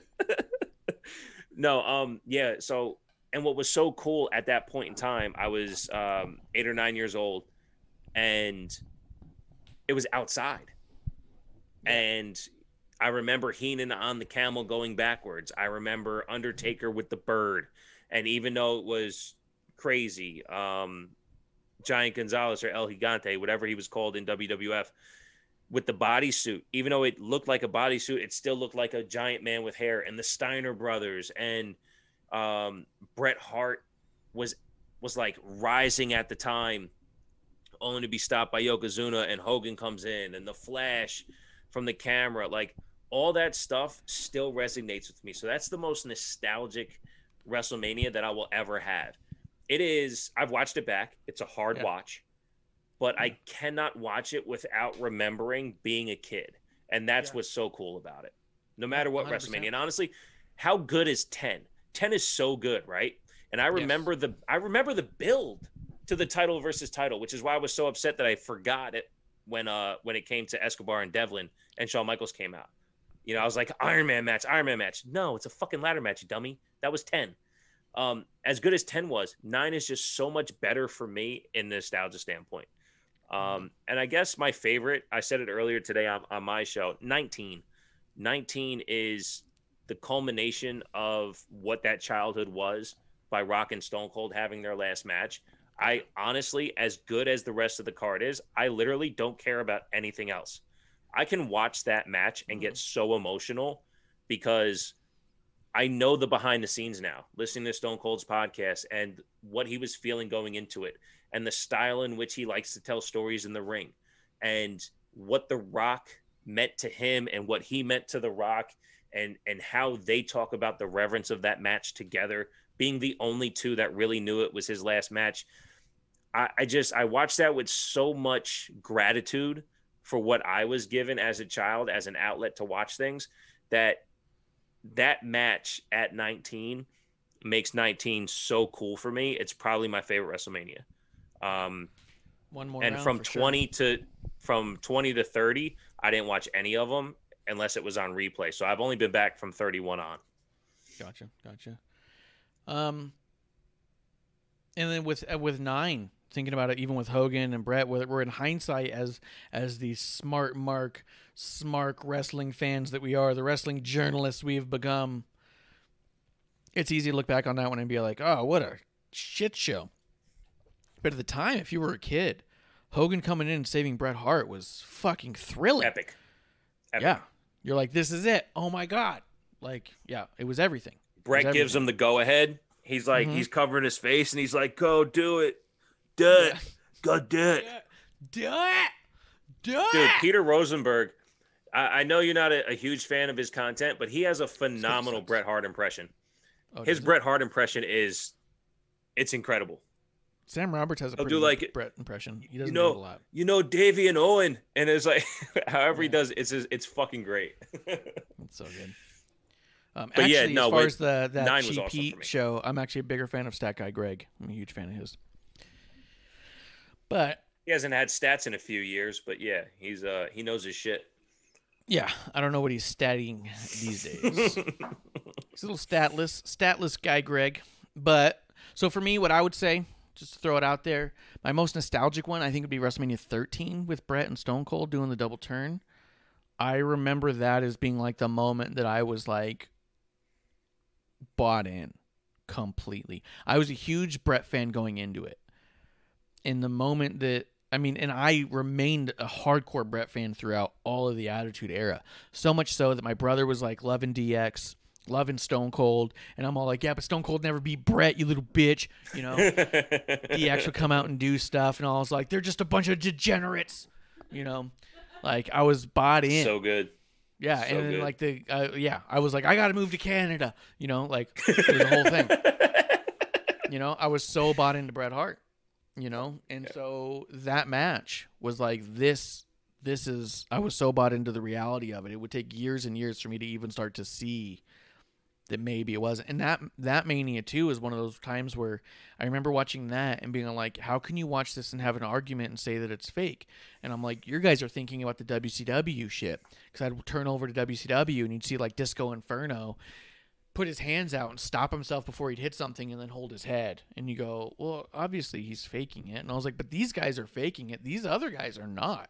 Like these guys are pretending to be the other guys. You know what I mean? Like it was the big one for me, I think. Yeah, I agree, man. So I remember the build Because I mean, I was knee deep in wrestling from 10 on. I mean, I remember 11. So, by the way, Marsh, WrestleMania 11, I was living in New York. And when LT was main eventing WrestleMania, I thought it was the coolest fucking thing in the world. And by LT, I mean Lawrence Taylor. And if you're from New York, you know that LT means Lawrence Taylor. Just to let you know, it's a New York thing. Well, I'm from San Diego, so I think LT is LaDainian Tomlinson. But yeah, no, seriously. I don't even remember what I was getting at there. But you were New York for LT. But before that, there was something before that. I don't know. WrestleMania 13, I don't know. But the build. I'm sorry. Yeah, the build. The build to Stone Cold. So I was into wrestling from 9 all the way to 19. Like I was really into it, except for 18. Because once WCW went away, I was like, okay, cool. WWF won. Like, I'm good. I don't need to watch this shit no more. So I actually missed 18. But anyway, the build of Stone Cold, I remember grabbing on. I have an older brother who was massively into Bret Hart. And I'm like, well, fuck Bret Hart. Because that's what you do as a younger brother. You're like, well, fuck what you like. I like this. And then as soon as I heard JR go, he has ice water in his veins. I'm like, that's so fucking cool. I cannot wait to get ice water in my veins. Yep. I like that guy. And that was against Savio Vega as Stone Cold was really turning into what that character was going to eventually become pre-King of the Ring and all of that. So I was like, that's my guy. That's my guy. So when he built into the Bret Hart, and even though he never beat Bret Hart, he always looked incredible against Bret Hart. Yes. Shout out to Bret Hart for making everyone he wrestled look fucking phenomenal. Something that is a lost fucking art today. Growing up, my favorites were Bret Hart, X-Pac, and Mankind. Like, it was not even a question. Yeah, those are my favorites. And when people talk back on some of those guys, there's always like, oh, yeah, this guy was underrated, or this guy, he was popular, people didn't see this or that. And it was like so many people that I was like, quote, like right about when I was younger. But those people are the ones who drew me in, something about them, right?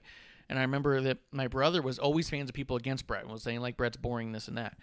And I remember just hating Stone Cold because from the moment he said that line, you put the letter S in front of Hitman and you got my exact feelings for him. I was like, fuck you, dude! Fuck you! Because I just knew the next day at school, so Kevlar was going to come to me and be like, oh, shit. Oh, yeah. Kevlar would come to middle school and be like, shit, man, fan. Or like, fuck you, dude! I knew it. But... Yep. Growing up, anytime anything would show up, X-Pac, Mankind, or Bret Hart, people would show up. Matter of fact, to this day, Kevlar found this little 1999 or 2000 X-Pac little finger skateboard. He found it and goes, and as soon as he saw it, he goes, oh, I got to give this to Marsh. This is a Marsh thing, this little X-Pac fingerboard. But yeah, all the time I still get phone calls or things when something happens with them. But like not that long ago, it was a couple years ago, my brother hits me up and he goes, man, I was just thinking about it. His favorites were Shawn Michaels, The Rock, Stone Cold. But he was like, the more and more I think about my favorites and their best matches, he goes like, Bret was in like all of them. And he's like, I just want to apologize for giving such shit for liking it. But yeah, so nostalgia for you was 13. What's your favorite? Now, my favorite, I think, is actually 35, which is really recent, I know, but I do think that the history involved there, I felt like 35 was one of the biggest love letters that WWE has ever written to their fans. Every single match from beginning to end, just on paper, name next to name, could have main evented any WrestleMania. I think that the history, what it meant to Becky Lynch. To me, Becky Lynch is a huge legend, and I'm biased towards her in a number of ways. But that Kofi Mania, I mean, even Roman's return, Samoa Joe cutting through Mysterio the way that he did, like so much of it seemed like such a payoff for everything. And the year before, building up to it, felt like a little bit rocky, and the year before that was even rockier, where you're so like, what the fuck is happening? This felt like, don't worry, we'll take care of all of your favorites. We're going to give them all those kinds of things. You know what I mean? Like, GR Lunar says, he's dropping by to say what's up. And Aaron says 2 belts. Yeah, when Becky 2 belts happened, it was huge for me. That was also, I don't know, I guess my biggest wrestling regret is I could have gone to that show and I just didn't. It would have been a little difficult, but I could have made it work for sure. But I just didn't. And so in hindsight, I look at it and go, yeah, it's the one that got away. But we'll make it to a Mania one year, and hopefully it'll be as good.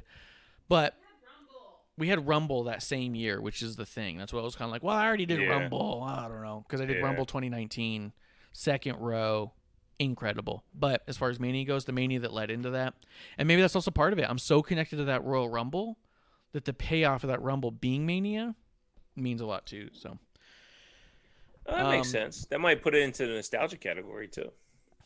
One day it will. It's just too new to be that. True. You know. So yeah, Aaron's saying that he loves seeing Beth beating off Brock as well to top it off. Seth beating Brock, not Beth beating off Brock. It's a big difference. I don't see the difference.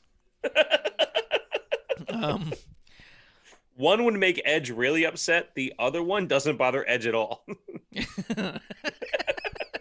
Oh, yeah, that's not a problem.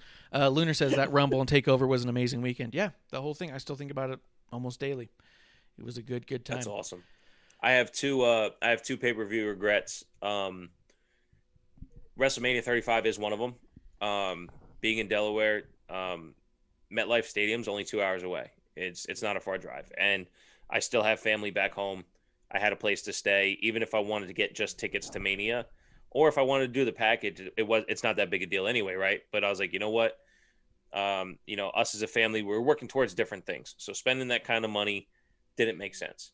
Yeah. The one that did make sense was Royal Rumble, first women's Royal Rumble, and I was such a mark for Ronda eventually showing up in WWE, and she did in Philly, 30 minutes away. I was just like, I gotta go to Royal Rumble. I told the wife, she's like, look, it's too late, because like on SeatGeek or whatever, it was like $45, $80, whatever it was, for a seat all the way up in the rafters. And in basketball stadiums, hockey stadiums nowadays, there's no bad seats. They're either big or they're small. It doesn't matter, right? You're either up close or you're far away. It doesn't matter. So it was cheap enough to go for myself. But honestly, I was just like, I'll just watch it on TV. It's not that big a deal. And something felt odd at the end of the night. And the show didn't go off the air. And then Ronda's music hit, and I go, motherfucker. The missus just went to bed. When this shit happened, the Rumble happened, she goes, oh, cool, Asuka won, great. Awesome. Missus goes to bed, and they do the what was it, Alexa and Charlotte were champions at the time? Yeah. Is that, they come in the ring, they surround Asuka, and I was like, I said, babe, get out here. What? Ronda's here. What the fuck? We blew our fucking... And then as soon as the moment settled in, I go, I could have fucking went. Yep. Why didn't I go? Yeah. I was waiting for Ronda to show up. So why didn't I go? Why wasn't I there just for that moment? I don't remember the rest of the card at all, except for, what was it? Old guard, new guard. It was, who was it? It was Nakamura and Roman standing across from Cena and, was it Randy Orton? Or Cena and Daniel Bryan? For the Final Four, yeah. Yeah. It was like this old guard, new guard face-off, and then Nakamura ends up eliminating Roman for the win, and it was so cool. But I don't remember anything else. And yeah. I remember that moment going, I could have went. Why didn't I go? Yeah. But, you got to make these choices. But I am looking forward. Honestly, I'm pinching my pennies. I'm going. I want to go really bad to WrestleMania Hollywood. That's a plan. It's a big plan. Yeah. Hollywood for me is a no-brainer. I got to. Hollywood, Dallas is a maybe-brainer. We'll see about that one. It's still close enough to where it's not ridiculous. But yeah, I actually used to live in New York proper, not like Delaware or some sort of outskirt like that. But I lived in actual New York City for just five and some change years, just shy of 6. I think it was like a couple months shy of 6. But when the New York Mania was coming about, I had a ton of people who were all like, if you come out, you can stay with me. I had people who were going. I knew a bunch of people who were like, oh, just come with us and all this stuff. And everything was plotted out, but it was just so much all like, I just feel like maybe not. And then like in hindsight, it's like, that was the stupidest, maybe not. It was, yeah. Could have definitely done it. But it is what it is. We made our bed and now we pee in it. You know how it goes. No, I'm an adult. I don't pee the bed anymore. I pee my pants trying to fall into the shower like a big boy. Oh. Well, the only other thing really that I thought we could maybe talk about, because nobody's even asking about what's going on in the world of wrestling today. This Mania coming up. We're in the midst of it. The go-home show for Raw was a little bit of a wet fart. Bit of an oily discharge. What? That's what they say in all the commercials for Panda Express. I haven't heard that once. No? I feel like no. Okay. Well, so let me ask you this. Listen. Go ahead. Dude, I fucking texted you when Aaron says that's not a thing. when Natty and Tamina show up. Yes. As if I texted you, it's happening, and you never responded. Because I was working, I didn't know what you were talking about. And then when you watch the show, you got to be like, oh, this is what he's talking about. Because it's the only fucking cool thing that happened. That was SmackDown. There was a bunch of cool shit that happened. So I was trying to figure out what moment. The only cool thing that happened. Yeah. But yeah, I was like, this is fucking dope. The gauntlet match for the women's tag, I'm super excited for. I really want Natty and Tamina to win it. They called it a turmoil. Is it gauntlet style? It's elimination style, I should say. So is it going to be 4 corners elimination? Yes. Okay. Yeah. Okay. I'm trying to think if they need tags or not. I don't remember for the turn. I'm wondering because I didn't have the sound on when they were announcing. I'm like, okay, tag team turmoil can mean whatever they want. Does that mean it's a 4-on-4, tag your own person out? Is it 2-on-2, tag in whoever you feel like? You know, that's an easy just step off the ropes. Like, don't tag me in because I'll just wait until it's my turn. Yep, but only is it elimination style? Like is it gauntlet style? Yeah, it's definitely elimination style. I know that, but I'm really excited about that. I really want Natty and Tamina to win those tag titles here at Mania. I've seen some people talking some shit on it. Even I saw someone like, "Oh, the fact that Shayna lost to Natty is everything that's wrong with the women's division." I'm like, what the fuck is wrong with you? I know we've gone off on a number of Natty tirades. I believe starting on episode 1 and on forward, but Natty is literally the woman with the most accolades in the business, regardless of like whether or not you think Britt Baker's really cool because she bled one time, or you think Thunder Rosa's awesome because she held a championship on a YouTube channel before. Natty's literally had more singles matches than any other woman active in the history of wrestling, outside of like active, I should say. Yes. So she's also had the most one-on-one pay-per-views. She has the most wins. All those stats that Lana was rattling off to create this boat image weren't fake or made up at the time. Those are in the records of her wins and losses. She is super formidable. The idea of her winning on the way to something like this is huge. And you know what? Shayna's going to get there in a year or two. I really feel that. And I know that your whole thing is the ticking clock. Yeah. How much time do we have with Shayna? And you never know. But I do know that patience pays off in the WWE. And I do know that she's out there working her ass off with whoever she's got. She looks strong in these. And she's doing great, too. Yeah. Yeah. She's doing it great. She even looked great. strong in that. She didn't look weak in that loss. Yeah, she really looked like she excited. got dizzy. I was excited to see both of them just because I thought, oh, wow, they're both technicians. This is going to be awesome. Yeah. For me, the biggest disappointment is it was a short match in general. I mean, it was kind of funny, but I still could appreciate it because Natty doesn't get those. No. And you know what that was?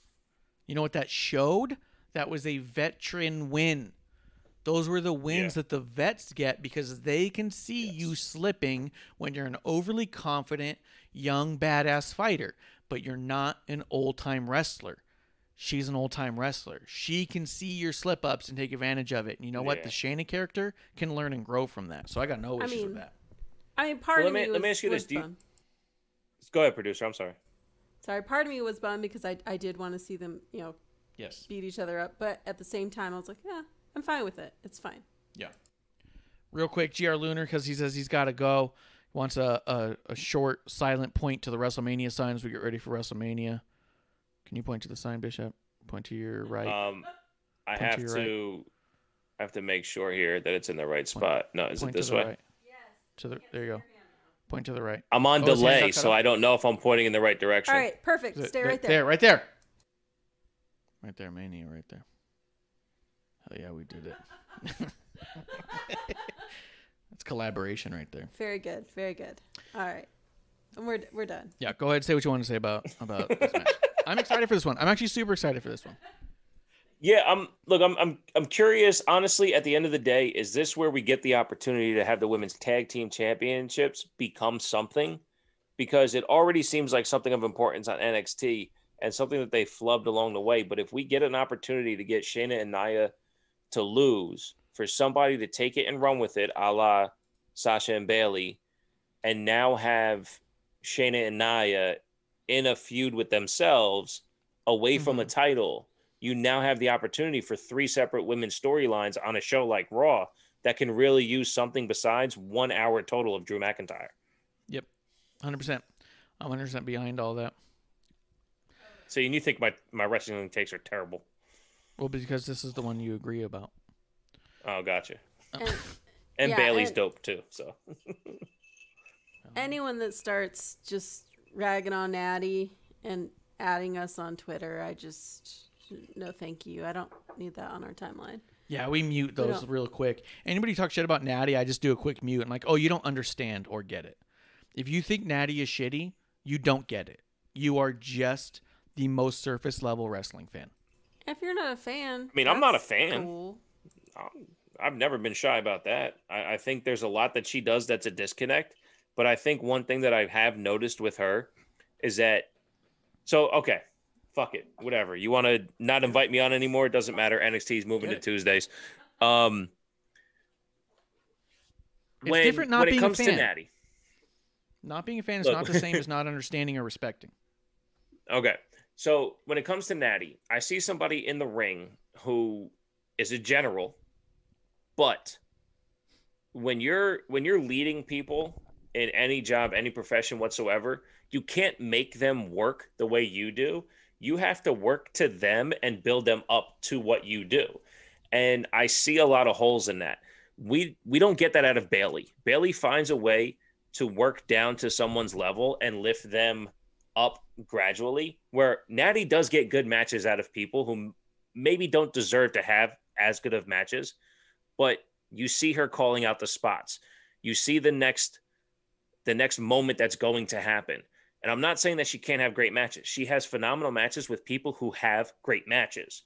When it comes to a great match out of nowhere with someone who shouldn't have that match, I personally don't see that with Natty. So I have a hard time buying into how great she is when you can see how it takes her making sure somebody else does something the right way instead of being more fluid in what that execution is. That's my opinion when it comes to Natty. Because Natty... And if you want to end the Zoom call, that's okay. Just bloop, bloop. With Natty, I think Natty is never out of the mentality of training. And I think that's her biggest holdback, is that when she's in the ring, she knows she has to take care of that other person, because it doesn't matter who she's in the ring with. She knows more than them. She's more experienced than them. And she loves teaching people. Right. But she loves teaching people and getting them to that next step. Right. So she ends up she's more willing to take the sacrifice of looking bad to make the other person learn something than she is to make sure that she gets over in that match. If that person can come out learning something, she comes out thinking job well done. So I do think that does hurt her in the presentation. I also think that her bigger concern, more so than a lot of other people, is she doesn't always trust everyone else in the ring to just do it right and keep it safe. She has to make sure everyone is safe. She's Mama Bear in there. When she's in the ring, she's making sure that no one's getting injured in there.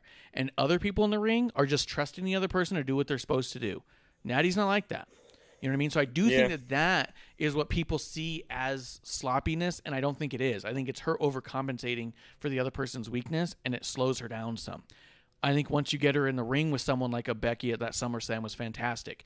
Put her in the ring with a Charlotte, and it's going to be just fine, because here are people she really can trust to take care of those moments. She's just always given Lacey on her second night. You know what I mean?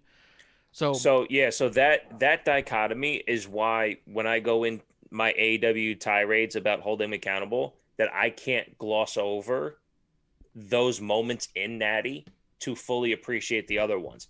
If you're going to come correct on a night for Becky, then you have to hold your opponent in the same regard to have them come correct to you on when it's their time to be on that stage. And I'm not saying that she doesn't, but even, we were at a live show and she was wrestling Alicia Fox, someone who was already champion at one point in time. And we were sitting front row and we're hearing Natty call out all the spots. And I'm like, I thought she's supposed to be good. I thought she's supposed to be, generations and know all this stuff. Like, why do we hear everything she's saying? It could be the acoustics, it could be 100 different things. We had just got back into wrestling. But the point is, I see these things and it's like, how do you blend the awesome Natty and the transparent Natty together? I don't know if it's too late for her, though, because she has been around for so long, that this is just what we get. Is the other question then, instead of giving her the chum, give her the sharks in the ocean and let her fucking go for it. Which I think might be part of the reason of the tag championships. But even then, if the tag championships are kind of like the top of the mid card, realistically, then you're going to see her training the Riot Squad. I saw someone else say like, "Oh, they really hope this is where the Iconics come back, derail this whole gauntlet match thing, and then we end up with the Riot Squad winning, and then you get Riot Squad versus Iconics in an Usos versus New Day style back and forth." And I was like, "Have you seen any of these people wrestle? Like, are you kidding me? Like, you're talking bumper cars versus NASCAR." Like, what are you talking about? So, where you were starting on that, I know one of the guys on my show earlier today said that about the Iconics coming back together for this and getting into that kind of concept, but not to that far. So you must have heard the rest of that shit somewhere else. I don't know. Look, I think the fact that they folded this in, and honestly, I did 2 WrestleMania preview shows, and the card continues to change as I do these shows. When I booked them, I thought, when we're 6 days out, 5 days out, 4 days out, that this shit would be done. It's not done yet. Probably some shit's going to happen on Friday night that's going to turn into fucking Saturday or Sunday. I mean, we have 14 matches booked. We only had 12 as of Saturday. Monday, we end up with 14. It's like, and then one of the matches changed as well. We got the tag team between Bad Bunny and Damian Priest versus Miz and Morrison. So it's not going to be a one-on-one, which I think is a great idea. But at the end of the day, like, this card continues to evolve, and it's a good and a bad thing. But overall, to not know exactly what's going to happen or how it's going to look, I think we're in for something really fun for WrestleMania. I agree. In the chat right now, Aaron says no one's louder than Cena calling the shots. That's true. I have heard that you've got to be a good 10 rows back to not hear Cena. But I think it has to do with, like you said, acoustics and mics and stuff like that. But Ghost Wolf does ask, hey guys, what are you looking forward to more, NXT or Mania? I think I know your answer. I'm going to let you go and go first. Honestly, like, no bullshit across the board. Because I'm so involved in all of this, the entire stretch of 14 days or whatever it is, from the NXT go home until the NXT on Tuesday, I am excited for this whole week. I know I've been kind of complaining about it, but this whole 2-week stretch of how it's laying out, it's such a really cool time frame. Like, this 2-week time frame, it's so cool to kind of see how it goes. We got a little bit of a blah Raw. We got a decent SmackDown. We're getting a third night of WrestleMania on SmackDown with the Andre Battle Royal and the SmackDown Tag Champs.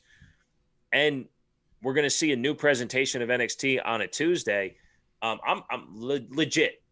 I'm not favoring anything. I'm going along for the ride, especially starting Wednesday and Thursday, Saturday and Sunday. And as it comes to me, I'm just going to take it in. So you're not more excited? I think we're going to get better wrestling on Wednesday. No, because I'm getting it regardless. So yeah. I'm not gonna explode all my energy on Wednesday and Thursday and not save any for Saturday and Sunday. But I do think, well, you say worse shit, so you can oily discharge all you need to. At least I'm exploding energy and not a white discharge. That's a good point. That's a good point. Yeah. On Wednesday and Thursday, yeah. To answer his question for what he was looking for, the wrestling on Wednesday and Thursday is going to outshine anything on Saturday and Sunday. The stories on Saturday and Sunday are going to culminate, I think, better than on Wednesday and Thursday. Right. So, with that in mind, I agree, and that's why I'm more excited about Mania than NXT, because I do think that I do think that the main roster, SmackDown and specifically, puts more effort and emphasis on stories, and I've been saying it for a while. I can watch incredible wrestling anytime I want and go to the network and look up all my favorite matches all the time. If you believe Meltzer, then you have a 5-star match every week you can watch, brand new every time. So if every match is pretty close to perfect every time you see it, what's going to set them apart? And to me, it's the story. So for me, I'm much more excited about the Mania fallout than I am excited about NXT, because I know NXT is just going to be a bunch of great matches. It doesn't make me as excited about the fallout of it. Because I know WrestleMania is going to be littered with storyline above all else, I get excited about where we go from here type of a deal. Where NXT is all like, it's another step in their story. It's another step in the road. We build up to the match. We have an incredible match, and then we move forward. It's a little formulaic in that regard, and I know I'm kind of underplaying it a little bit, but sometimes I stopped watching NXT for almost the entirety of Adam Cole's title run. Once he won it, I'd only watch a couple of takeovers, like 2 takeovers a year for like that whole time, just because I knew everything we were going to be getting was going to be 1,000 miles a minute, and by the time I was done, I hated all the Adam Cole matches because I was just so bored of it by the time it happened. Because everything else before it was the same shit, and this stuff's just forever. So because of that, I'm not saying I think that the audience exhaustion's a real thing, and for me, it sets in during NXT. By the end of night 2 of NXT, I think that the main event of that has a lot to live up to, and we'll just see if they do. It's not to say they can't. I don't think they will. I think, especially if they're going to put O'Reilly and Cole on before Cross and Balor, I think the emotional let out of what they've built for NXT, there's no chance that a story as simple as what they've told with Finn and Cross can hold up to anything else that's been put out there on NXT. I'm so intrigued for Ciampa versus Walter. I could care less about Cross and Balor. And that's just the way it looks. That's the way it feels. That's the presentation of it, you know? Yeah. Do you think there's any big surprises or returns at Mania? I don't care. I mean, not to shit on it, but like that's a fantasy book aspect where I don't. If I look into it and it doesn't happen, I'm like, oh man, like they could have done this. Where if something cool does happen, like the Sting Triple H match, when you look back on it, it was corny as fuck that NWO and DX came out. But in the moment of that match, when both musics hit and then it all culminates, oh, and by the way, Shawn Michaels comes out with a super kick. It was perfect storytelling, right? Even though Sting wasn't an NWO guy, but, you know, he joined it. But the way they told that story in the moment, if you fantasy booked, oh, well, yeah, DX is going to come out and then NWO is going to come out. And it happens, you're so underwhelmed because it actually happened. If you don't look into it and it does happen, you're like, oh shit, look at this. That's pretty cool. So I'd rather do that. I'm not saying where. I'm not trying to figure out where or when. I'm just thinking, is now a good time to just bring someone back? I kind of feel like someone's going to pop up who we don't expect. Someone unannounced will pop up. I don't know when, where, who, anything like that. But I do feel like the first night with crowd might be a good time to have somebody pop in. You know what I mean? I don't know. Again, what aspect, where. I'm not saying like, oh, this tag team comes back, this person comes back, this dude we haven't seen, this person should be cleared from injury. I don't know any of that stuff. I'm not even trying to say any of that stuff. I'm just thinking from like a generalized booking standpoint. Mania does have returns from time to time or surprises. I know last year it was pretty well said before it even started, hey, we should not expect surprises. It's very difficult times to travel. I think things have opened up. I think you got fans. I think it might be nice to have somebody pop up. Again, who, when, where, I don't want to get into that because, like you said, if I go like, oh, I Gotcha. want this person to come back. Yeah. Then they don't come back. Yeah, no, so in that context, yeah, like for the sake of, sure, I think it would be great. I mean, you know, if there's even if the turmoil match just needs one more tag team, you know, and it turns out to be whatever Legends tag comes back, that people would go crazy, you know. But okay, so for instance, 35, John Cena came back to do Thugonomics with Elias. It was great. I knew nothing about John Cena and Thugonomics because all I did was rewatch some WrestleManias. I didn't put the time in on Raw and SmackDown on the network. That's way too much shit to go through. So I rewatched some WrestleManias. I saw who Thugonomics was, and I'm like, okay, cool. But when he came out against Elias to do the promo, I had no idea that's what that video package was all about. Yeah, building the GOAT, you know? And when you build the GOAT and then the GOAT comes out in Thugonomics form and I'm like, oh, look at this shit. Made total sense. It was fun too. You know, it's corny. Wrestling's corny. Hello. And it was fun. So I would love to see some shit like that. Not the same example, but in a context of here's a legend or a surprise we didn't expect and there's an interaction that's awesome. Absolutely. It'd be great. Yeah, 100%. That's what I want. Just a little bit, a sprinkle on there. That's all. Nothing. Yeah. I don't need a Matt Hardy and Jeff Hardy return necessarily. I don't need it to be that kind of a deal. I don't need it to be Cena versus Undertaker. You know, just whatever. I think it'd be cool because you have fans there. It'd be nice to do a little bit extra something special for the people who did come out. And for us watching at home after a long, long time of us watching without fans, it'd be nice to see something like that. But that's all I was saying. I don't think I had much else over there. What are you looking forward to? I'll be honest. I know people shit on it. The triple threat, the Universal match, I think I'm more excited for than most of the stuff on night one, to be honest. I just cannot get enough of Roman, Edge, and Daniel Bryan right now the way they're doing. Well, they definitely seem to stack night two. Night one, I'm not going to say is a bore, but it's definitely a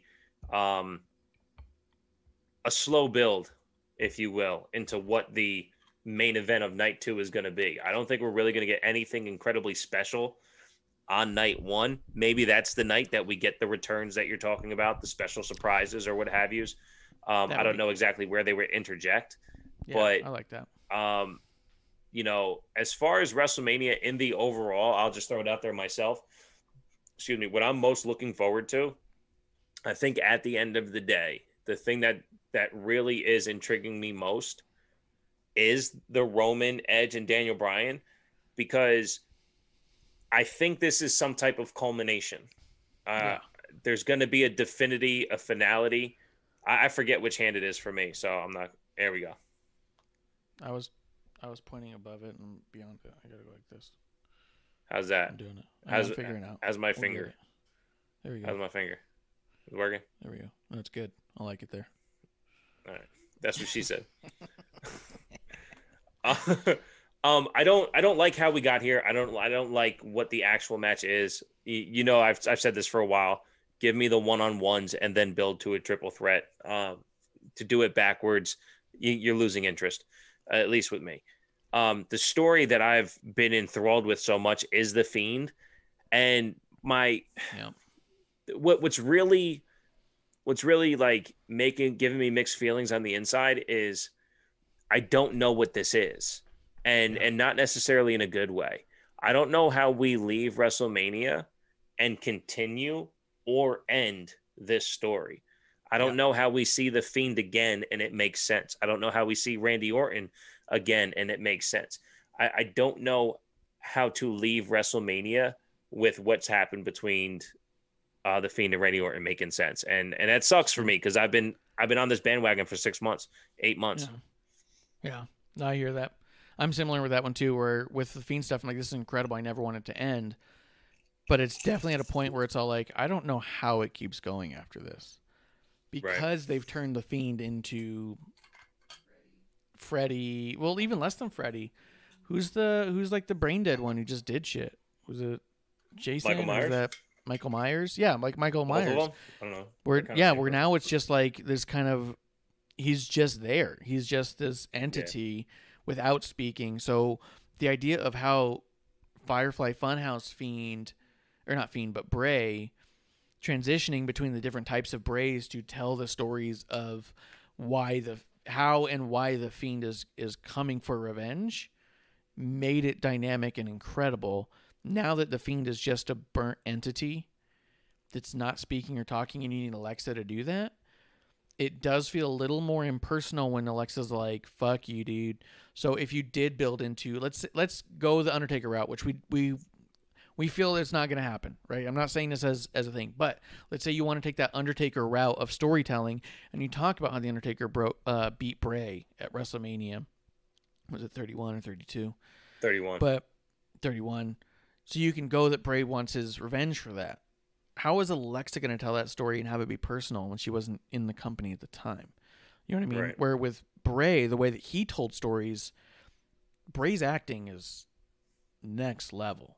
The subtlety in his eyes, in his facial expressions, his smiles, the seriousness, the way he snapped back and forth, all that being gone, I wonder how much you can rely on Alexa to tell the story for Bray moving forward after that. But that might be a conversation for another day. We'll see what happens here. Maybe at the end of the whole match, Bray comes back in the Firefly Funhouse and everybody's happy again. And who knows? Who knows? I don't know.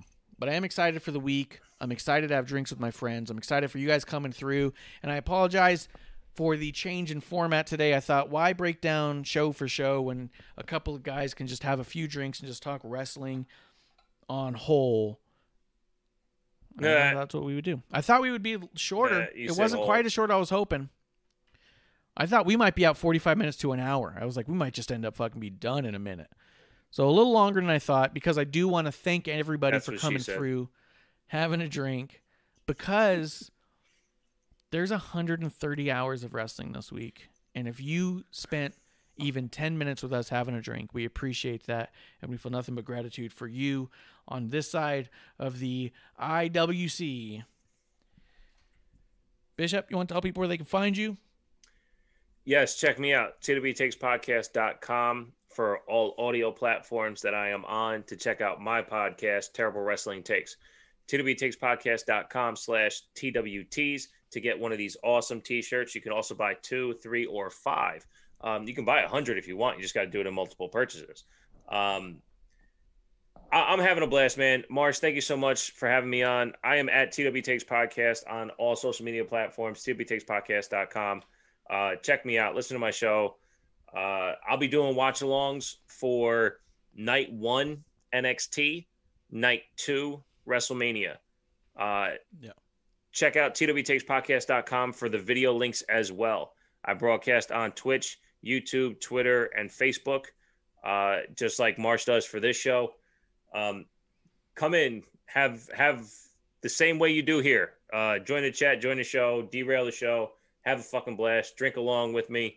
I have a very, very special surprise guest for tomorrow night. And Marsh, do you want to tell them that you are not that special guest? I'm definitely not. I've never been referred to that way in my life. Well, a couple times on my show, a special surprise guest I would refer you as. But yes, so watch along tomorrow night. Myself and another podcast will be doing NXT watch along for Night 1. Night 2, I am taking the night off. Night 1 of WrestleMania, I'm conflicted. I've been putting out so much content. Night 2 of WrestleMania, I will be joined by a special surprise guest. Other than that, twtakes.podcast.com for everything, at twtakespodcast, mostly on Twitter. Thank you for having me, Marsha. I appreciate it. Not a problem. Thank you for coming through and having a drink with me. Thank you to everybody in the chat, everybody watching on whatever platform you're watching. Thank you for coming through and having a drink. We just wanted to get ready pre-game this week as we get going, because it's nonstop from here until we get to the other side. We find out who that Pomeranian belongs to in NXT. We're going to find out who the true tribal chief is. We're going to find out a lot this week. We are along for the ride. You can find us at WOTR The Show on Twitter, at WrestlingOnTheRocks.com for all of our links, all of our shops. We do have a new shirt for the iconic Ironics. Oh, God. I haven't eaten. I've been drinking. Which episode number is this? This is only episode 1. We don't have to get it right yet. Yeah, there's no point. We got a new Ironics t-shirt, me and Kevlar, the fabled Ironics tag team. All that stuff you can find at WrestlingOnTheRocks.com. I am at Ref Marsh. This is Last Call. Cheers. Cheers.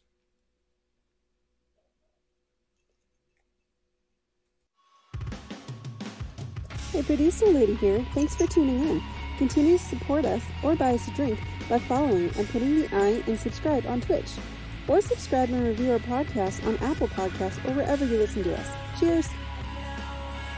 I would never have a drink with Wrestling on the Rocks.